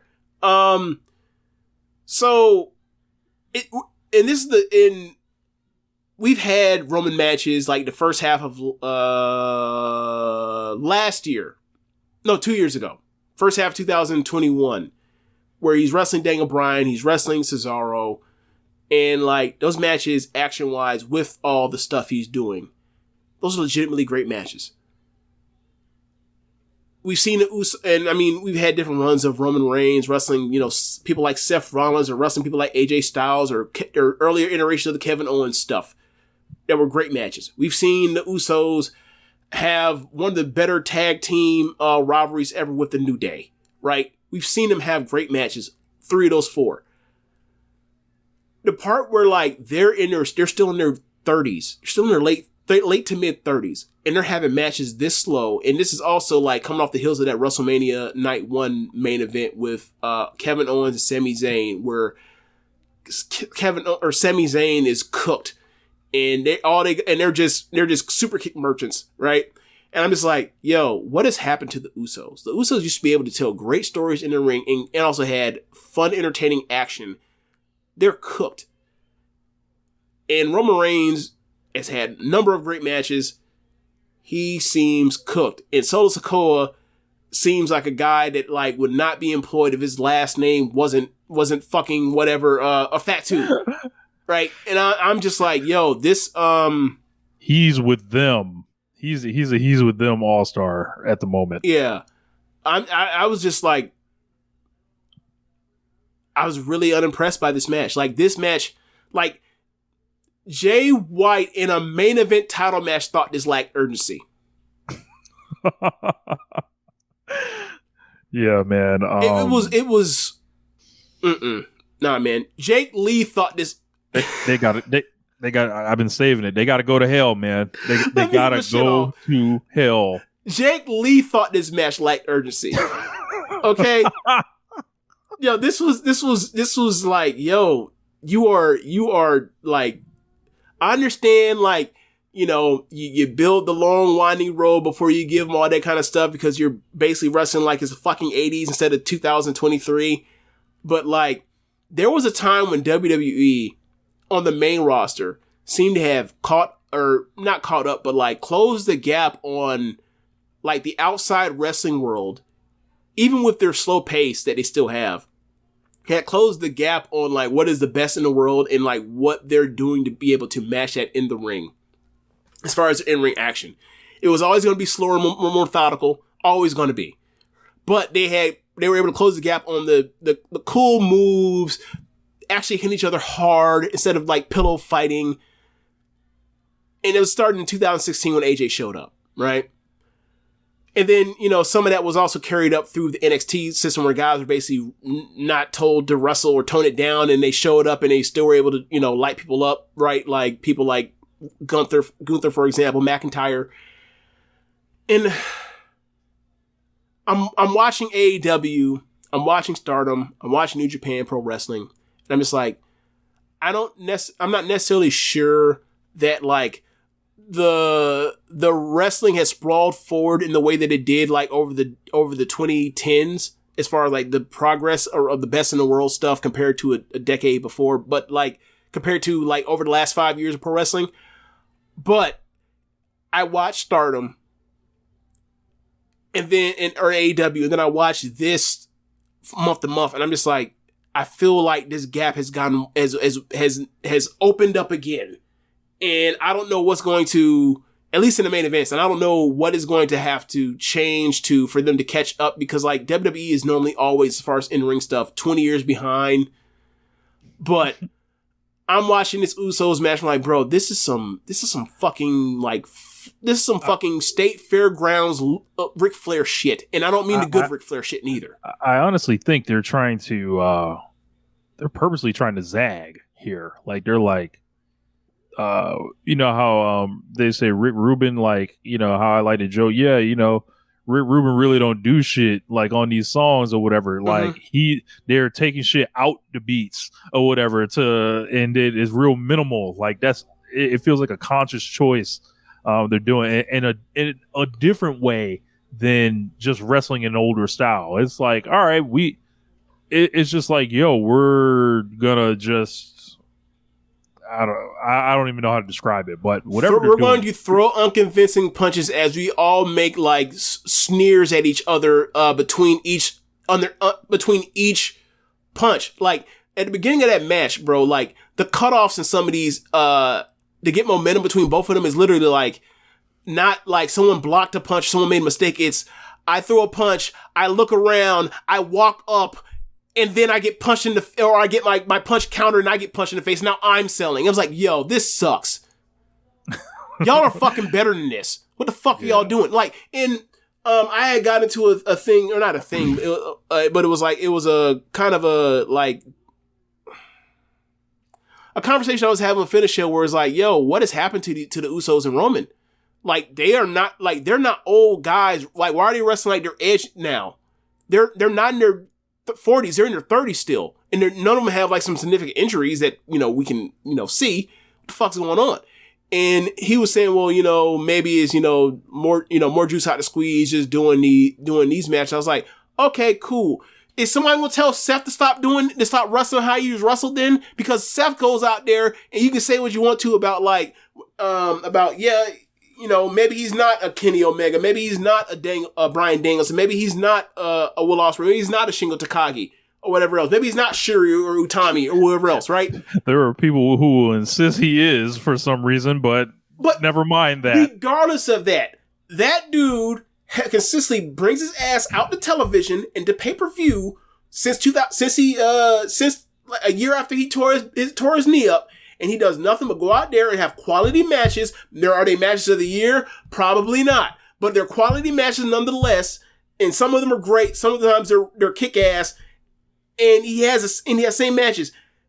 Y'all can't convince me that dude's bump card is somehow worse or somehow not or somehow less than Roman Reigns, who's on fucking not even a full-time schedule. Like, if this dude's only gonna wrestle on pay-per-view or wrestle twice a week or twice a month or whatever else, then where is it? When is he ever gonna show it? He used to. What the fuck? Yeah. I just hope the rest of the promotion stays far away from this, because bro, when I see Gunther sitting on the same roster, right? Rich, they're about to do. Is it Jimmy? They're gonna do Jey Uso and Roman Reigns at SummerSlam. They're about to do Jey versus Roman at SummerSlam. A no hoper in your SummerSlam main event. Rich, forget that part. Right? They tease that they're going to do Gunther versus Drew McIntyre at SummerSlam. Are you out of your fucking mind? Like, if you're Roman Reigns and you're wrestling like this, and the whole idea is we're going to have boring matches that are built on storytelling, right? Okay, cool. That's what you want me to do. I'll do it. That's my job. You're the booker. You're the employer. I'll do what you tell me to do. And then you go right behind me and say you're going to put Gunther versus Drew McIntyre on? Fuck you. You're making me like an asshole. I think they're choosing it. This is not something that's being forced upon them. They're all working in conjunction. Just in case he's just doing his job, and because we don't know. I don't know what to tell him. I don't know what input he has. But if they're telling him to go against if they're telling him, we want you to do this, and he's like, all right, boss, I'll go out there and do what you tell me to do, and then they send out Drew McIntyre in what's called, that's fucked up. Bro, when they walk through the curtain, they're all getting back pats for doing that shit. Trash. I feel like we should start charting on all these stadium shows how much Gunther is gonna smoke whatever's in the main event, and it's been happening for quite a while now, except obviously on this show because they fucked his time or whatever. I think that match was probably 3 1/4. Yeah, and it was short. Yeah, but yeah, I didn't like this match at all, and it was it wasn't I was even looking for anything to dislike. It was just jumping out at me. It was yo, I know you don't fuck with this. Here you go. All this standing around, all this talking, the exposition dumping. And it's just too much. I just don't I don't connect with it. And it's just man, what happened to I thought they were going to try to do an epic match, and right. In some people's opinion, maybe they did, right? However, I don't see how it's any different than any of these other matches that are overrun with interference, ref bumps, low blows, sudden dirty endings or whatever. Not only is it not different. They're self-referential to those matches that was chock full of that bullshit. Rich, I'm going through when I was on live, tweeting about this thing to y'all, right? Bruh, this Samoan Civil War match is killing me. Pick it the fuck up, right? It picked up for 2 minutes and now they're all laying on the mat. Hockey fight. Reigns and Usos, ref bump, a visual pin. And then I say in quotes, fuck you, Cody, LOL, because Jimmy or Jay got a visual pin, but Cody couldn't get one at WrestleMania in the main event of WrestleMania. The WrestleMania 37 stack pin kick out. Fuck you, Daniel Bryan and Edge. And then I said at one point, well, bring out the bulldozer since since y'all telling stories. That's a part of the canon. That's a part of the tapestry of this thing. So now I say Solo stinks, bruh.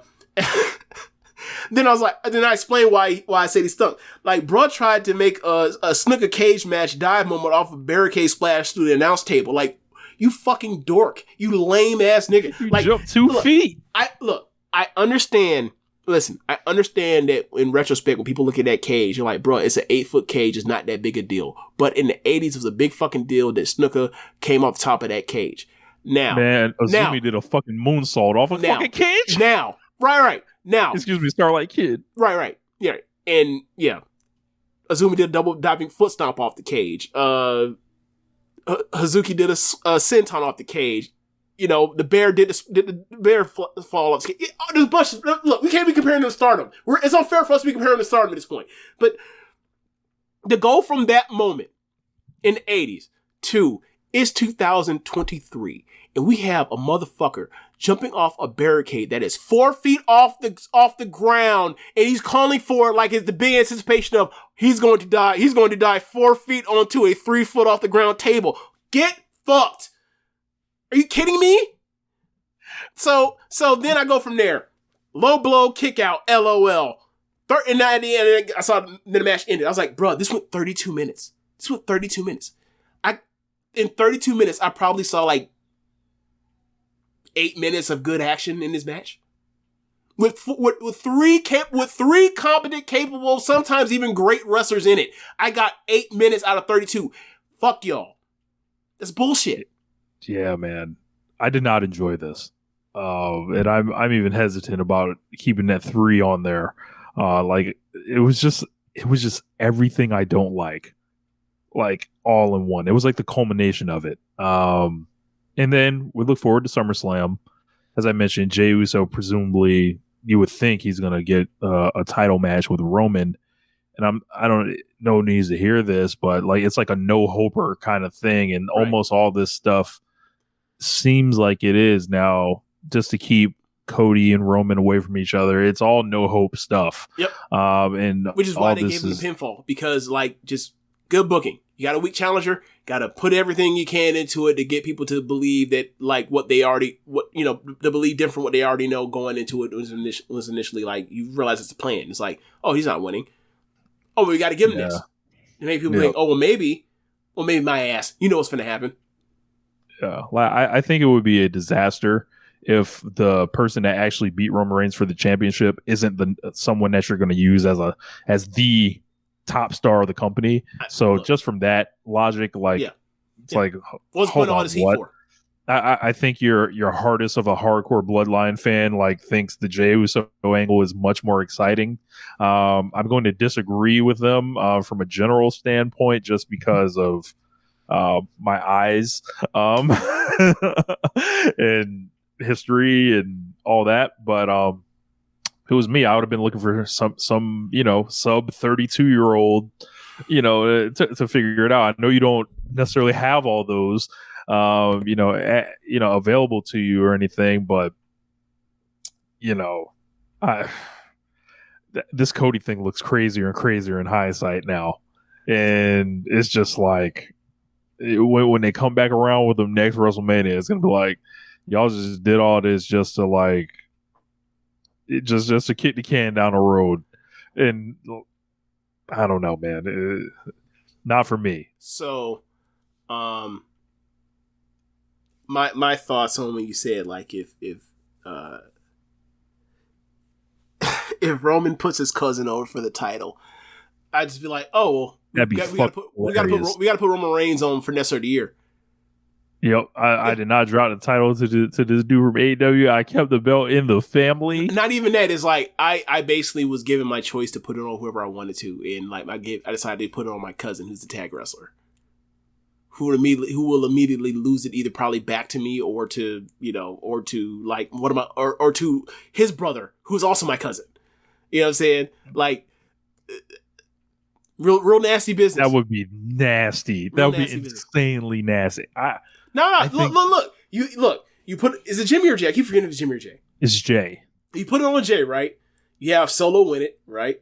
And then Solo can then like turn on Roman, which then turns Roman back babyface, and then Roman can get it back from Solo. Because all this leading back to eventually Solo's going to turn on Roman, and Roman's going to be the babyface, and he's going to face his youngest cousin to get the belt back. That's where all this is headed. I don't know about that. But bro, it should look, if it does play out that way, that's some of the nastiest booking I've seen of all time. Hulk Hogan would be jealous of that. Hey, Hulk Hogan, Shawn Michaels, Tam Nakano, you try to put it on your people. You just try to put over your people, Like this ain't cronyism, nepotism. That's what pro wrestling is all about, baby. It was like, yo, at least Hangman was a star. Like, hey, Roman Reigns, the last real worker. Who knew?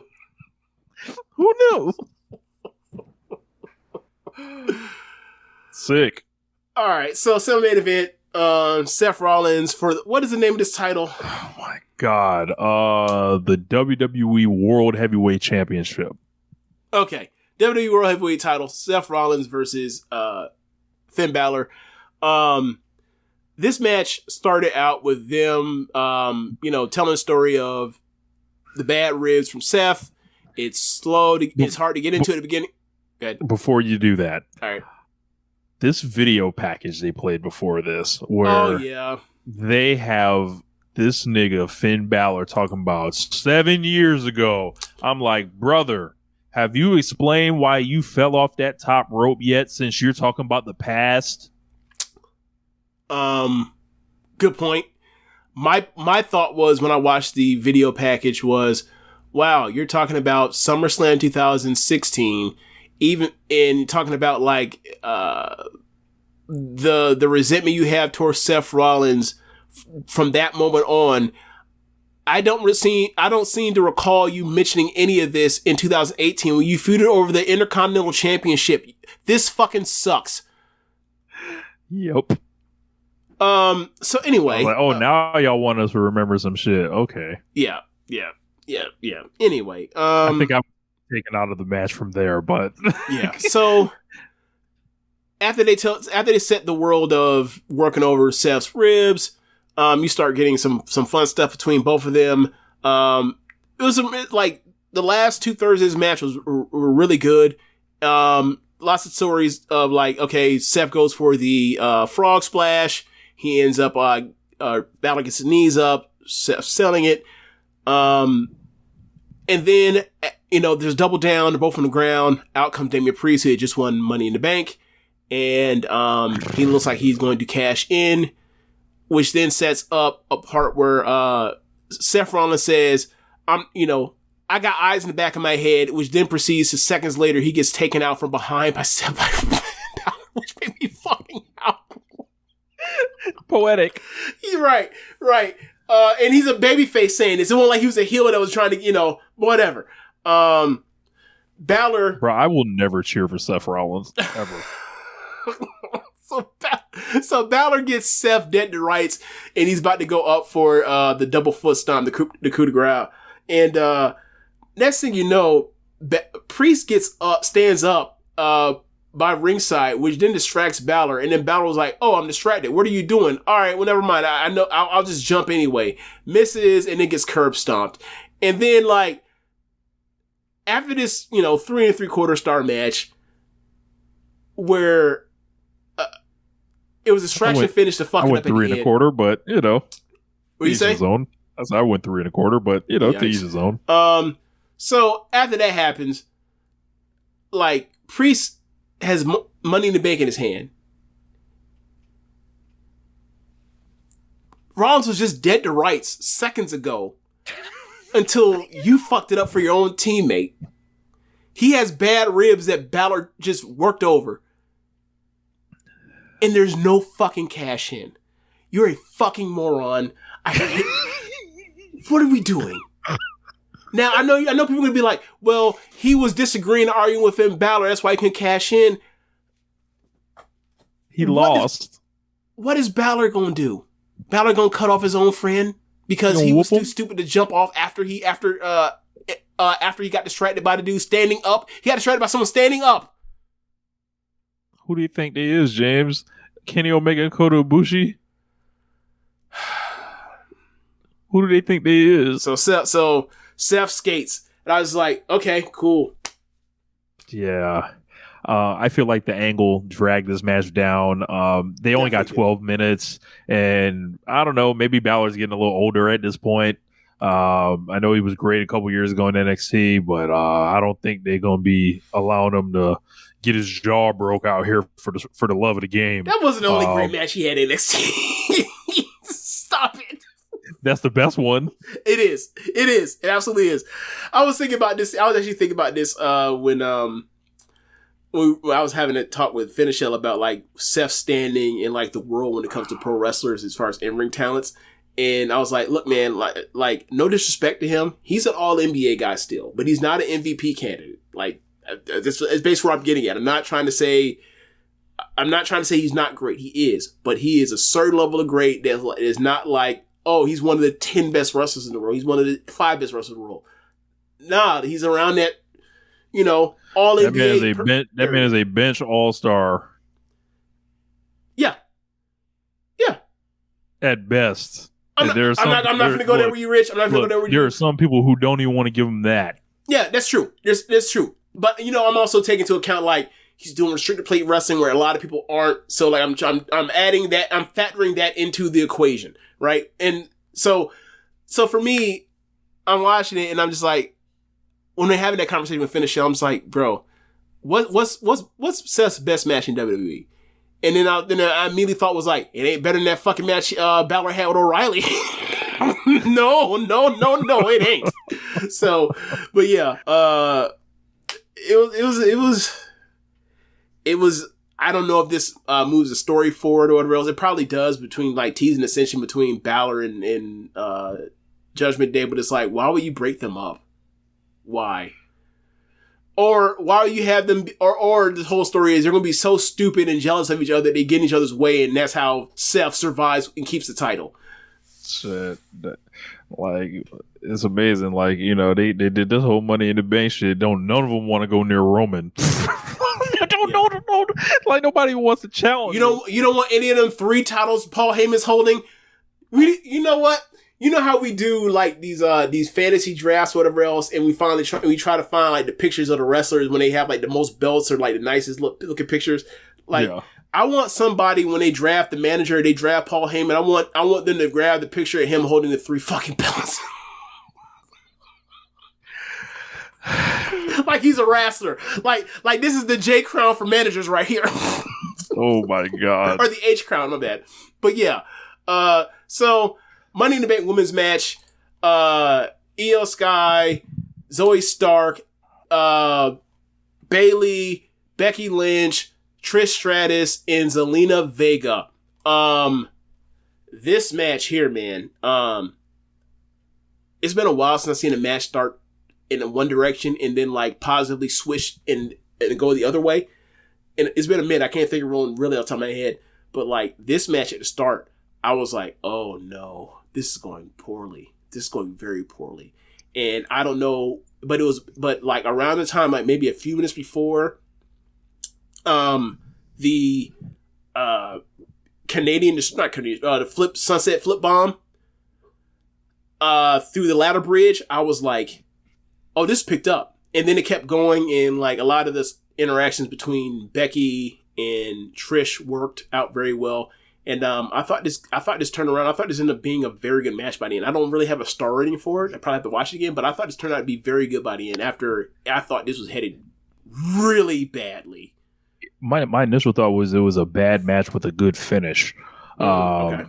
Because like I thought the handcuff thing was probably one of the more innovative like Money in the Bank kind of finishes that I've ever seen. And it's rare to innovate in this style of match. Yeah. Just as Zelina Vega, who was getting props for that Andrade and Finn Balor move. Yep. Like she invented it. But Finn Balor bounced off that fucking thing. Bro, that shit was totally different than what happened in this match. Yeah. I mean, Balor wasn't planning on bouncing, but it just happened. Yeah. Yeah. Like, shit was crazy. But it felt like there were a couple different distinct stories kind of going on. Obviously, there was Becky trying to deal with Trish and Zoe Stark. There was Bayley and Io, and Bayley basically betraying Io, but Io just like not quite recognizing that for whatever reason. And Yeah. I had the press conference on after, and they kind of trying to present themselves as a united front, but there's clearly a problem there. Oh yeah, and he's gonna screw her. And Zelina Vega was there. She got to have a moment. I feel like a lot of Money in the Bank. This show was like giving people rewards for how over or how well they did in Puerto Rico. Oh, we gonna get to it. So, but Io wins. That's nice of them to do that. Can she just announce that she's cashing in and would like to face Asuka at SummerSlam? Can we just do it and like so they can just present it? They don't have to come up with a storyline. They don't have to try to do some horrible angle to set up the Joshi. Just say Io's like, I would like a shot at the title. It's the easiest, literally, it's a layup waiting for him right there. Look, it's not like anybody tries to fight Rhea Ripley anyway for her belt or anything. Just have her face Asuka or something. But I know Asuka may be titled Bianca or Charlotte, but right. I don't know. I don't watch programming, but I'm just talking about what I would want. Yeah, like when she won, my first thought was, oh, she's going to cash in on Rhea because like it's already been earmarked for like post Asuka to be a Bianca Charlotte thing. So that's what I figured. But yeah. I gotta say, like, as a person who's been, has watched this Stardom stuff for the last 5 years, like, the visual of, like, two horsewomen being on a ladder and one of the three daughters of Stardom, like, stepping over them like Iverson over Tyronn Lue to get to, the MacGuffin at the top. Oh, that was awesome. that was just... That's an all-timer.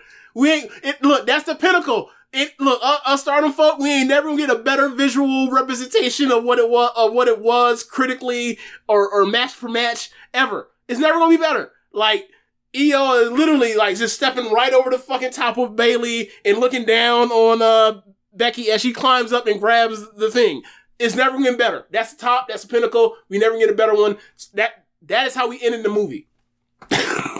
That's how we end in the movie. So yeah, but yeah, I thought that match had no hope, and then it turned around. I was like, wow, they hope wins. hope wins. I thought that shit was been the stank, boy. I thought that shit was been the stank 5 minutes in, bro. So yeah. Good for Io. We'll see what happens with her. So match before that, Cody Rhodes versus Dominic.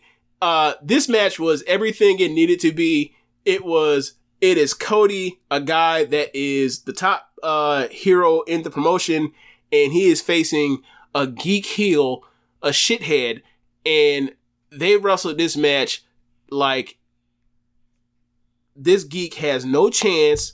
The only thing we're giving him is Rhea making plays on the outside. That's it. And then once that's done with, we finna have Cody roll right through that man and run through him like a hot knife through butter and we getting the fuck on. This is all it needed to be. Yeah. I insist that Cody should have beat him even faster. Why even fuck around with it? Just get this bum out of here. And look, whatever, you come out there with the Union Jack, he could have just posed. They could have just played Kingdom on loop. For the rest of the match time, they could have had this thing go under 3 minutes, but maybe they felt like they would zap all of Dominic's heat. But something tells me people will still hate him anyway. Yeah, definitely. But I don't know at what point when Cena came. Oh no, Cena came out right after this match, which I thought was like, oh, Cena or Cody just left. Now let Cena come out. So Cena comes out and big reaction. He cuts this great promo. The crowd's eating up every single word about it. And he's like, and he does the thing where I'm like, he answers the question, nigga, why are you here? That's cool that you came out. Why are you here? And he answered like, which begs the question, why am I here? And he's like, I've long talked about my relationship with London and all that kind of stuff. And he says he's here to campaign basically, for WrestleMania to have, for London to have a WrestleMania, which obviously screams Wembley because the AEW did a Wembley show. But I will say this. John Cena for years, every time they ever did an O2 show, like, you know, they used to always do those two O2 shows like in the spring and also in the fall. He will always do one promo at some point during the year where he was like, I want a WrestleMania here. He has done that for years. So, like, it was cool that he came out and did that or whatever else. It also lets you know, like, they're getting a WrestleMania in the next 2 or 3 years, and it's going to be in Wembley, presumably. Maybe. Yeah. Maybe, because, like, your word on the street is, like, London is, like obviously WWE. Them doing all these international pay-per-views this year, this is not out of the kindness of their heart or anything. Oh, they want to get paid to go. Yeah. Yeah, like, and from what I'm hearing, like, London is, like, not keen on the idea of paying WWE a subsidiary for WrestleMania. That could change. That makes sense. But the difference is we right? get enough tourist business as it is. Yeah. The difference is in their minds. The difference is, like, there ain't no AEW shows in these other countries, which will make them be like, you know what? Normally we'd be asked for, like, you know, for you know, do the chop thing. Normally I'd be asked for a stack. I'm just gonna, you ain't gotta pay me for this one. We just gonna show, in fact, we'll pay you for the building and we'll just show up and then you can run all your shit like normal. Because we find out about that. We do not like this 65,000 tickets paid for this Wembley show, and we got to come out here and assert our dominance again. We got to let them know the streets we back up.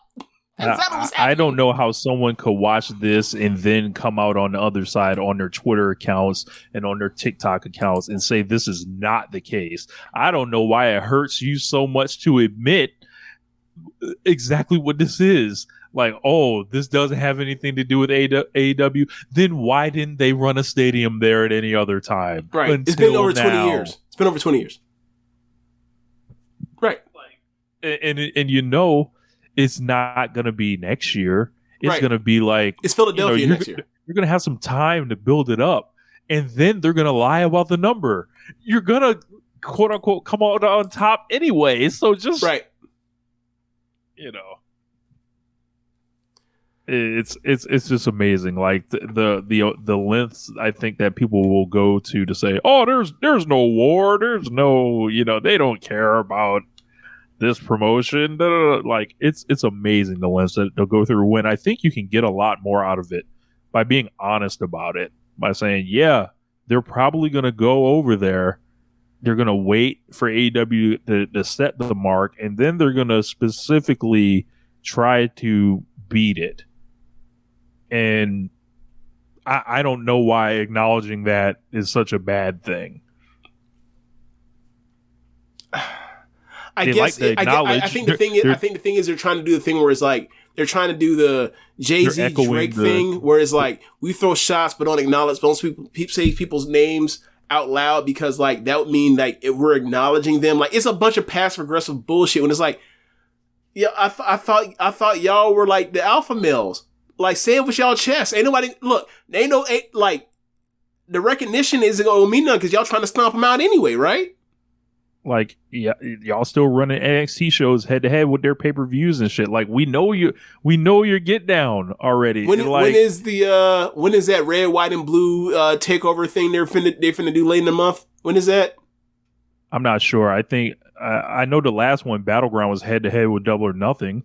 Yeah. I didn't know if the new one they put a date out. I didn't know if it matches up with something AEW is doing this coming up soon or not. It might be the same day as like the Death Before Dishonor thing. I'm not sure. It could be. Yeah. But yeah, look, more power to them. Like, hopefully the fans in London, like, because there's WWE fans there in London. Hopefully they get a WrestleMania. Like that's right. And to be fair, like given what happened at Clash at the Castle, if they don't overcharge like crazy, they could put 100,000 in the fucking building there. They just were out here trying to gouge people. So I mean, that's look. And whether Wembley, or not they can outsell tickets. Shook. Sorry, I think Wembley has them shook. Like yeah. What like whether or not they can outsell a stadium show compared to AEW stadium show isn't the question. It's whether or not y'all are going to be so ridiculous with your pricing that you can't do it. That's what happened at Clash of the Castle. Like, people saw them tickets like, oh, no, we'll wait. And then the tickets dropped and they finally got in there. If you just set the shit at the normal price instead of trying to rip people off, you sell that shit out and you can have your sellout. Just like AEW has their sellouts or whatever else, and people are freaking out about those. You can have we sold 70,000 or 80,000 tickets to a fucking football stadium in a day. Suck my dick. I'm Vince McMahon, signed by Vince McMahon and put that on company letterhead. But they want to gouge people. You know, whatever. Greed is greed. It is what it is. So match for that Intercontinental title match, Gunther versus Matt Riddle. Riddle came out, bro, and I haven't really been keeping track of Riddle since he came back from the rehab thing or whatever else, but he is not even close to as over as he used to be. I think he's had a slight change of character, and also that time off did him no favors because they wrote him out hastily.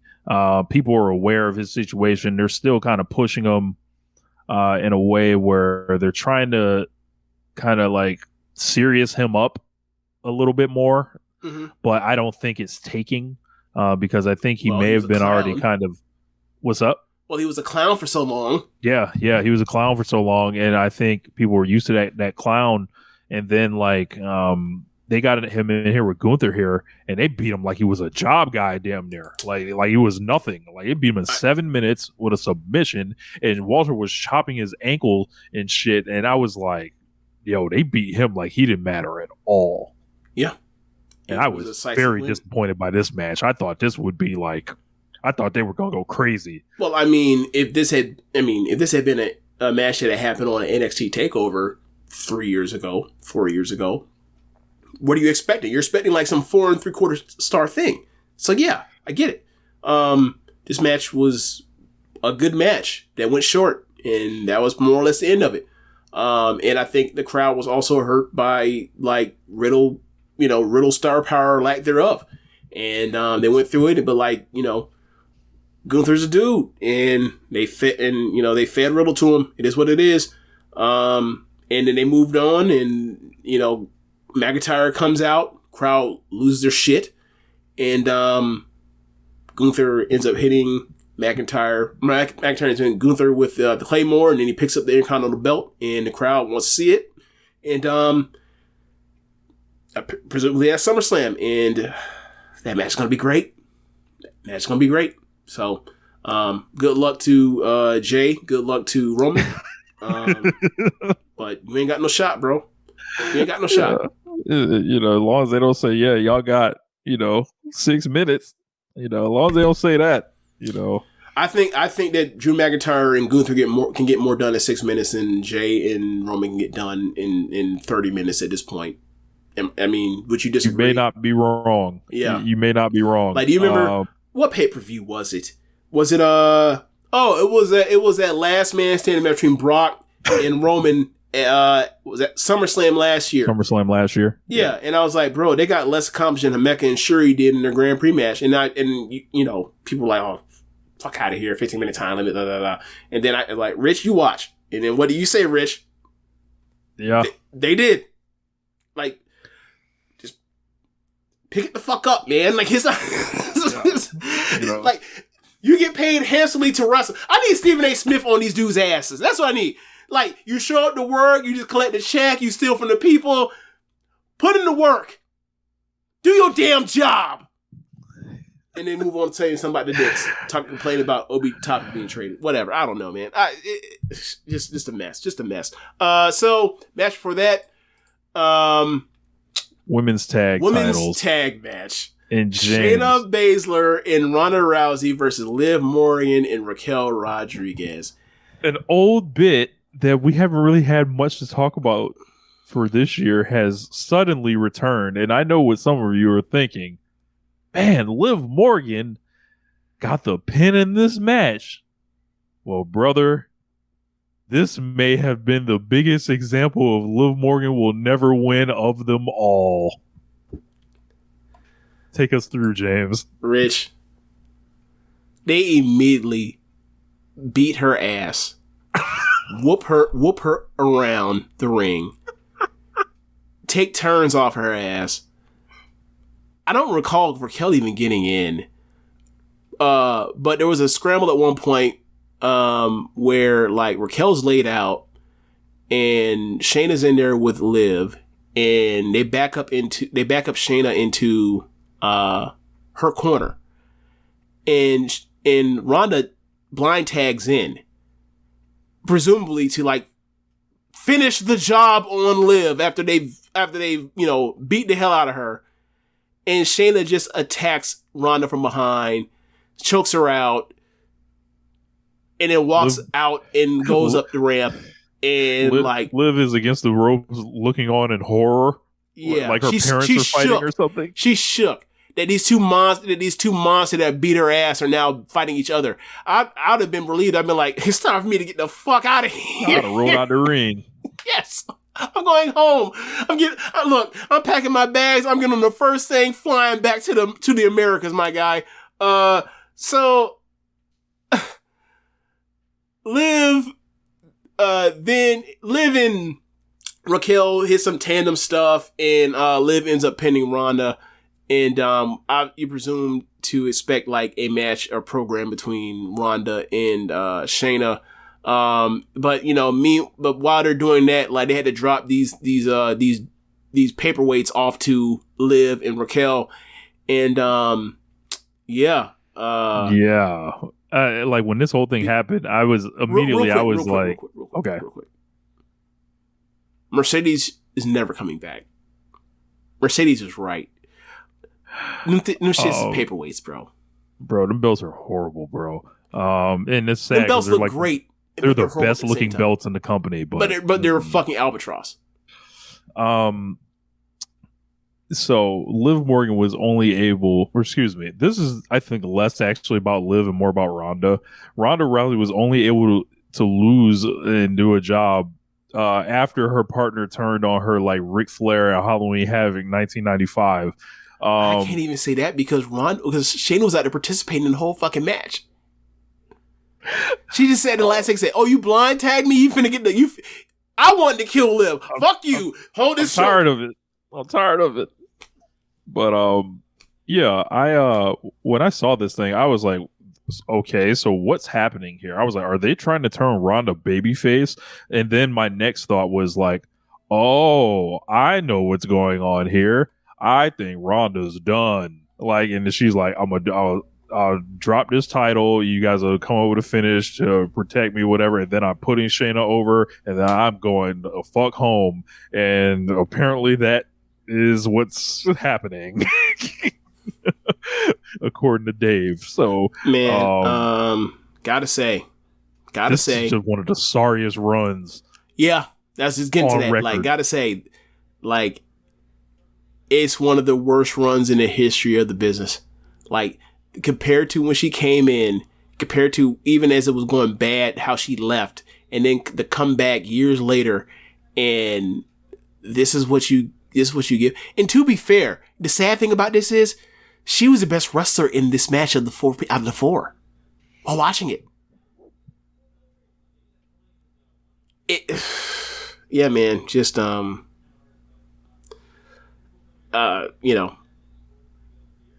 her in a coffin. It's official now. Yeah, man. This is hopefully Shayna gets something out of this. I think I saw a clip on Twitter, and Shayna did attack her and gave her a knee, and she had cut a promo and said, I forgot what she said, but like I heard the people like yelling for Shayna, like cheering. So like Shayna's clearly supposed to be the heel, and people were just cheering her anyway, like, cause it's like, fuck you, we hate you, we've been ready for your ass to be up out of here. We didn't want you to come back. Yeah. And in fact, you came back, we gave you another chance, and you immediately shut down while we gave you another chance because you're still hurt because we booed you that one time. Yeah. I look forward to the end. Weak mind, weak spirit, weak body, all that. Not built for the business, unfortunately. Built for the shoots, not built for the works. How the fuck do you explain that? She's the reverse CM Punk, I guess.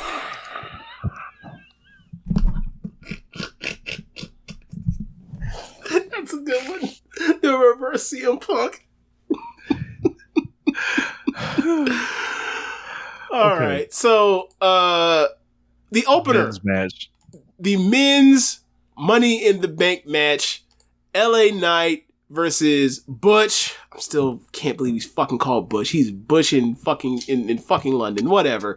Damian Priest, Butch, LA Knight, Logan Paul, Ricochet, Santos Escobar, and Shinsuke Nakamura. I thought this match was great. I thought this match was big and dumb and dangerous and stupid and goofy and good as fuck at the same time. This match was so dumb and good.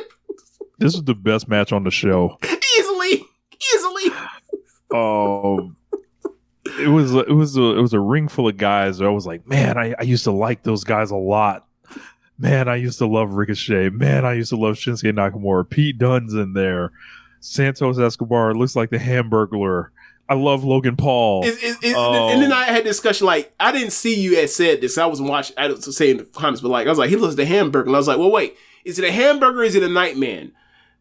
Like, which one? And then, like, Josh Smith from Keepin It Strong Style, I was like, well, he looks like Shayna. Oh, that means he looks like Nightman then. Okay, he's a Nightman. That settles it. Really, really simple, really quick. This crowd was on fire. I wanted Logan Paul to win just because I think the guy's awesome. I had a question, Rich. So when you call him big L-O-G-E, are you calling him big Logue or big Loge? Which one? Big Logue. Okay. Just had to get, just make sure. Okay. Yeah. All right. Yeah, big Logue. I think that's who they should be.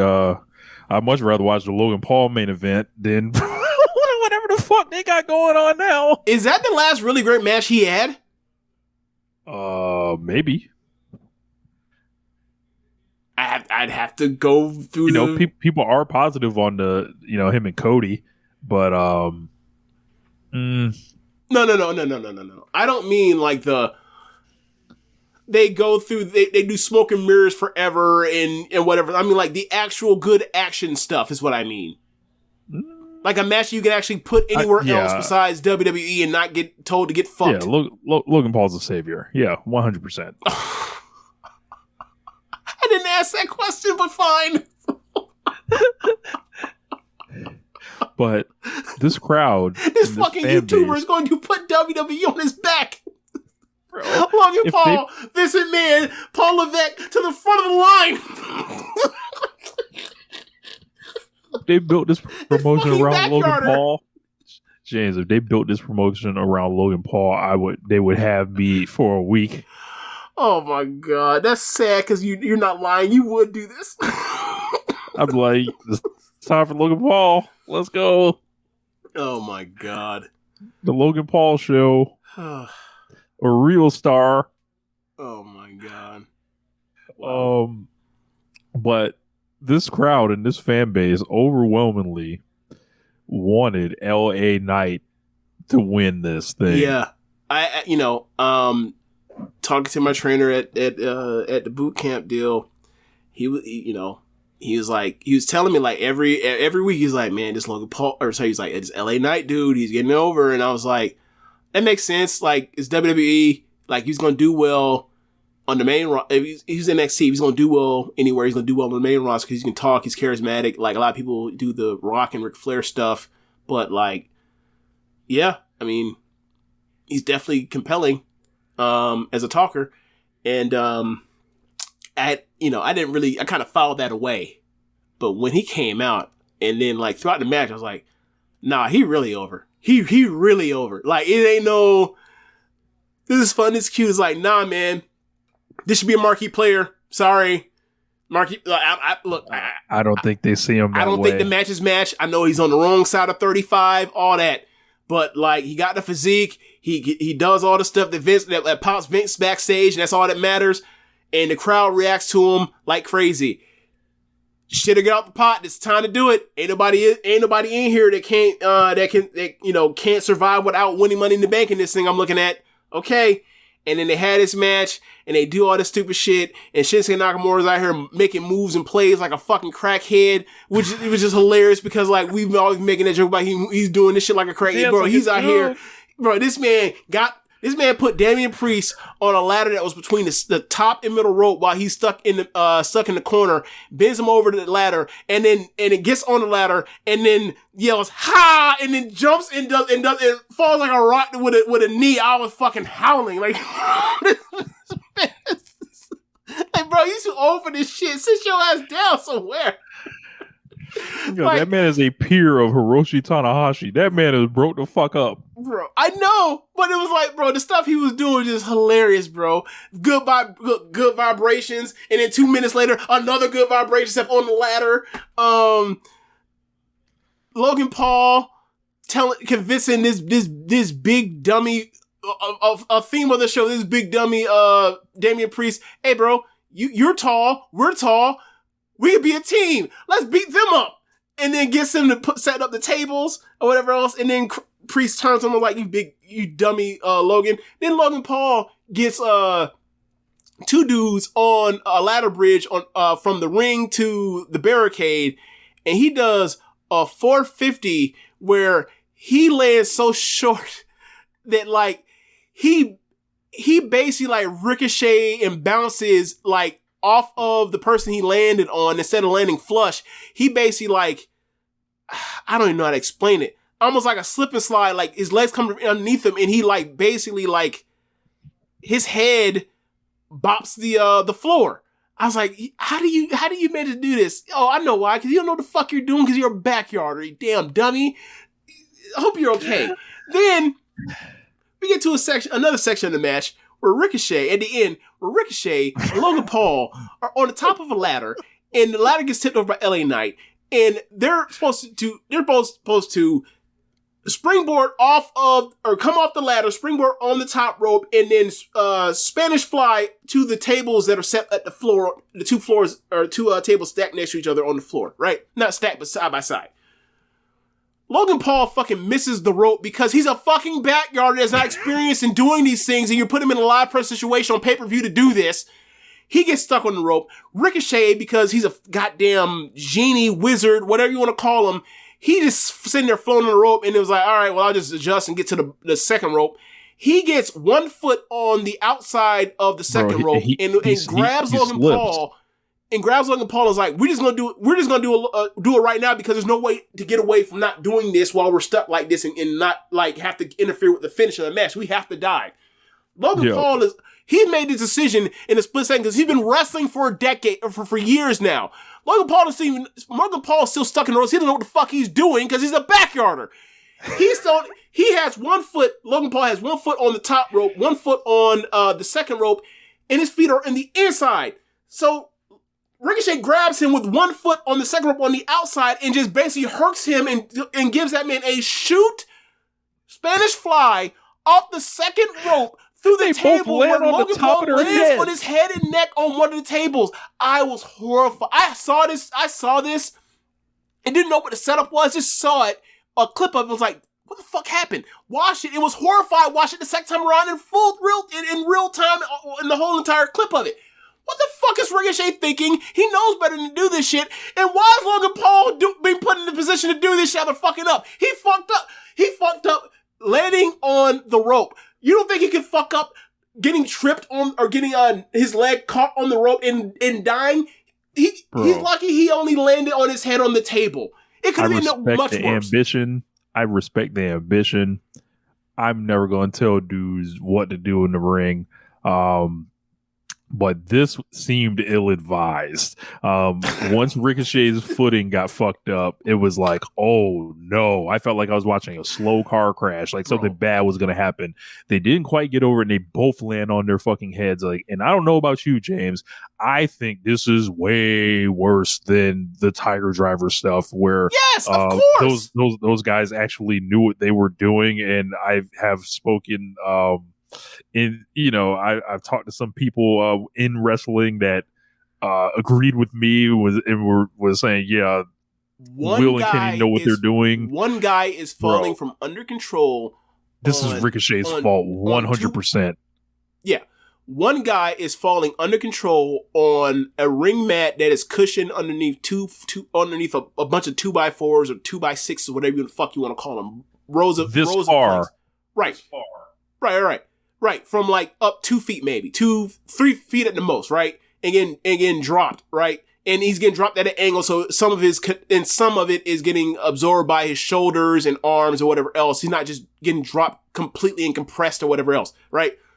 It's controlled, period. Regardless of how he falls, it's controlled. What Ricochet and Logan Paul did was absolutely not controlled, and one person didn't even want to fucking go or realize he was even going until he was already in the air going. Yeah. Falling from the second rope through tables that's over the top of padding and concrete. If you're going to ask me, what's the soft part right to land on? Like you still got to go through that table. It was fucking ridiculous. You know what it reminded me of? Do you remember when Chris Jericho messed up that lion salt that one time, and like he didn't have his footing set, and it was like still during the pandemic times, and he still got over, but like just barely. And people were like, "Oh, I think he needs to stop doing the lion salt," but right. It was and all I think a lot of footing. it is due to the Hayabusa concerns and that kind of thing. Yeah, right. And like I felt like the same thing watching Ricochet's feet on the jump. I was like, something bad is about to happen. So luckily these guys weren't injured or anything like that, but that was like, look, I thought something terrible was about to happen. And also I think like now that this has happened, like we now know that like, and given that they did the stupid, flying in the air, double springboard, colliding with like dumbasses thing of, how many months ago or last year that like the Rumble. Ricochet is like Logan Paul's go-to guy for like flying. He might be helping out in the PC. And that's why they're comfortable with him doing this, because it's fucking Ricochet. But like Ricochet, you're one of the most advanced flyers in the history of this business. You can't be expecting a fucking backyarder to be doing this shit with you on the fly when you call it audible. Because you know that you have to do this to get the finish. That dude don't know that. That dude thinks everything's supposed to go according to plan because he has no wrestling scene, because he's a fucking backyarder that's a rookie. That shit was incredibly dangerous and reckless. Oh my God. They should put Logan Paul versus Ricochet at SummerSlam just for me. Oh my God. I'd love to see it. Just no Spanish flies. No shoot Spanish flies, please. And fine. Sure. Oh man. Overall, it wasn't a bad show. But I think you're not gonna hear me say this often on this show. I think the WWE pay-per-view standard has been high this year, and this one didn't reach those standards. I still say that this is better than a lot of stuff we've gotten over the last few years, though. I think you would agree too. Yeah. We're running kind of long this week to do a full AEW review, so like it wasn't a good show. Kick that one. It was along.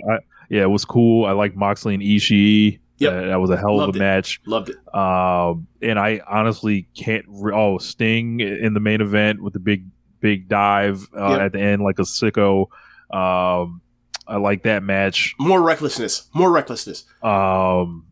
I haven't heard anybody. I've seen people talk about it, but I haven't seen many people like, oh, bro, they had a 64-year-old dude jump off of a ladder, like on to a set of tables that were way too far out for him, and he ended up getting his mouth busted up on some dude's knees. Like, that's kind of more dangerous than what happened to Kenny Omega.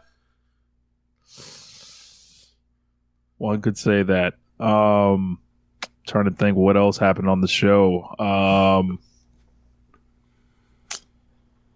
There was the Elite Trios match with Elite and the Dark Order. I like that match. I like 3 of the matches, but something about the show kind of just felt like off a little bit. Yeah. I think we were just looking for more out of Forbidden Door, like as far as moving a lot of the stuff forward. Yeah. We did get the setup for the BCC versus the Elite in the Blood and Guts. Yep. So that's going to be July 19th. A good angle there. There was a trios match with all the baby faces. OC, Vikingo, Keith Lee against Jazz. Keith Lee had a bad night. Yeah. Him and Vikingo were trying something very ambitious, and I knew what they were going for, but it took me a second after to figure it out. I knew what you were going for, but it was like, bro, you fell off of this. Like, I've seen you literally catch Damian Priest in this position. Yikes. Yeah, a really bad day for him. So he actually will be teaming with Swerve next week. So they're going to, and they're in that blind tournament. So, yeah. Do we still not know all the people in the brackets? We do not know, and that is frustrating. Especially when you got 3 tournaments going on at once. It's like, all right, I guess it's supposed to be blind or whatever, but apparently that's blind to us too. You know. I don't know what else. Jack Perry had his first heel promo where they're kind of setting up with him and Jungle Boy, or him and Hook, and his promo was lackluster, I'd say. It wasn't, what everyone was looking for, I think, but he'll get more reps at it, so I'm not really worried about him there. Him and Hook is kind of interesting as a concept, because it's like it's 2 young guys, and one of them's been invested in a little bit longer than the other one. I think they've got to make a choice on one of them, and if it's me, I'm pushing Jack right now. So Hook can wait. Oh, the one that we actually know can wrestle well. yeah. Hook can wait. We'll see eventually. We'll find out. The longer we wait, the more questions I have. Yep. But I guess we can wrap it up, because I don't want to end up doing another hour segment here. Right. So that's in the show, y'all. Thanks for listening. Be sure to rate some of our app you're using, listen this with, and if you are watching from the stream, look at the Cash App, look at the PayPal, and go there and donate there. And if you are listening on the podcast, you can look at the show notes or show description and find the red circle link there to donate there. And be sure to listen to the other shows on the network. Besides One Nation Radio, you have Keepin It Strong Style, the Ricky Clive Wrestling Show, Grown Men Watch This Shit, the Grave Consequence Podcast, 8-Bit Suplex, All Things Elite, Get in the Ring, Meet the Press Slam, and Great Match Generator. Thanks for listening, y'all. Later. Peace.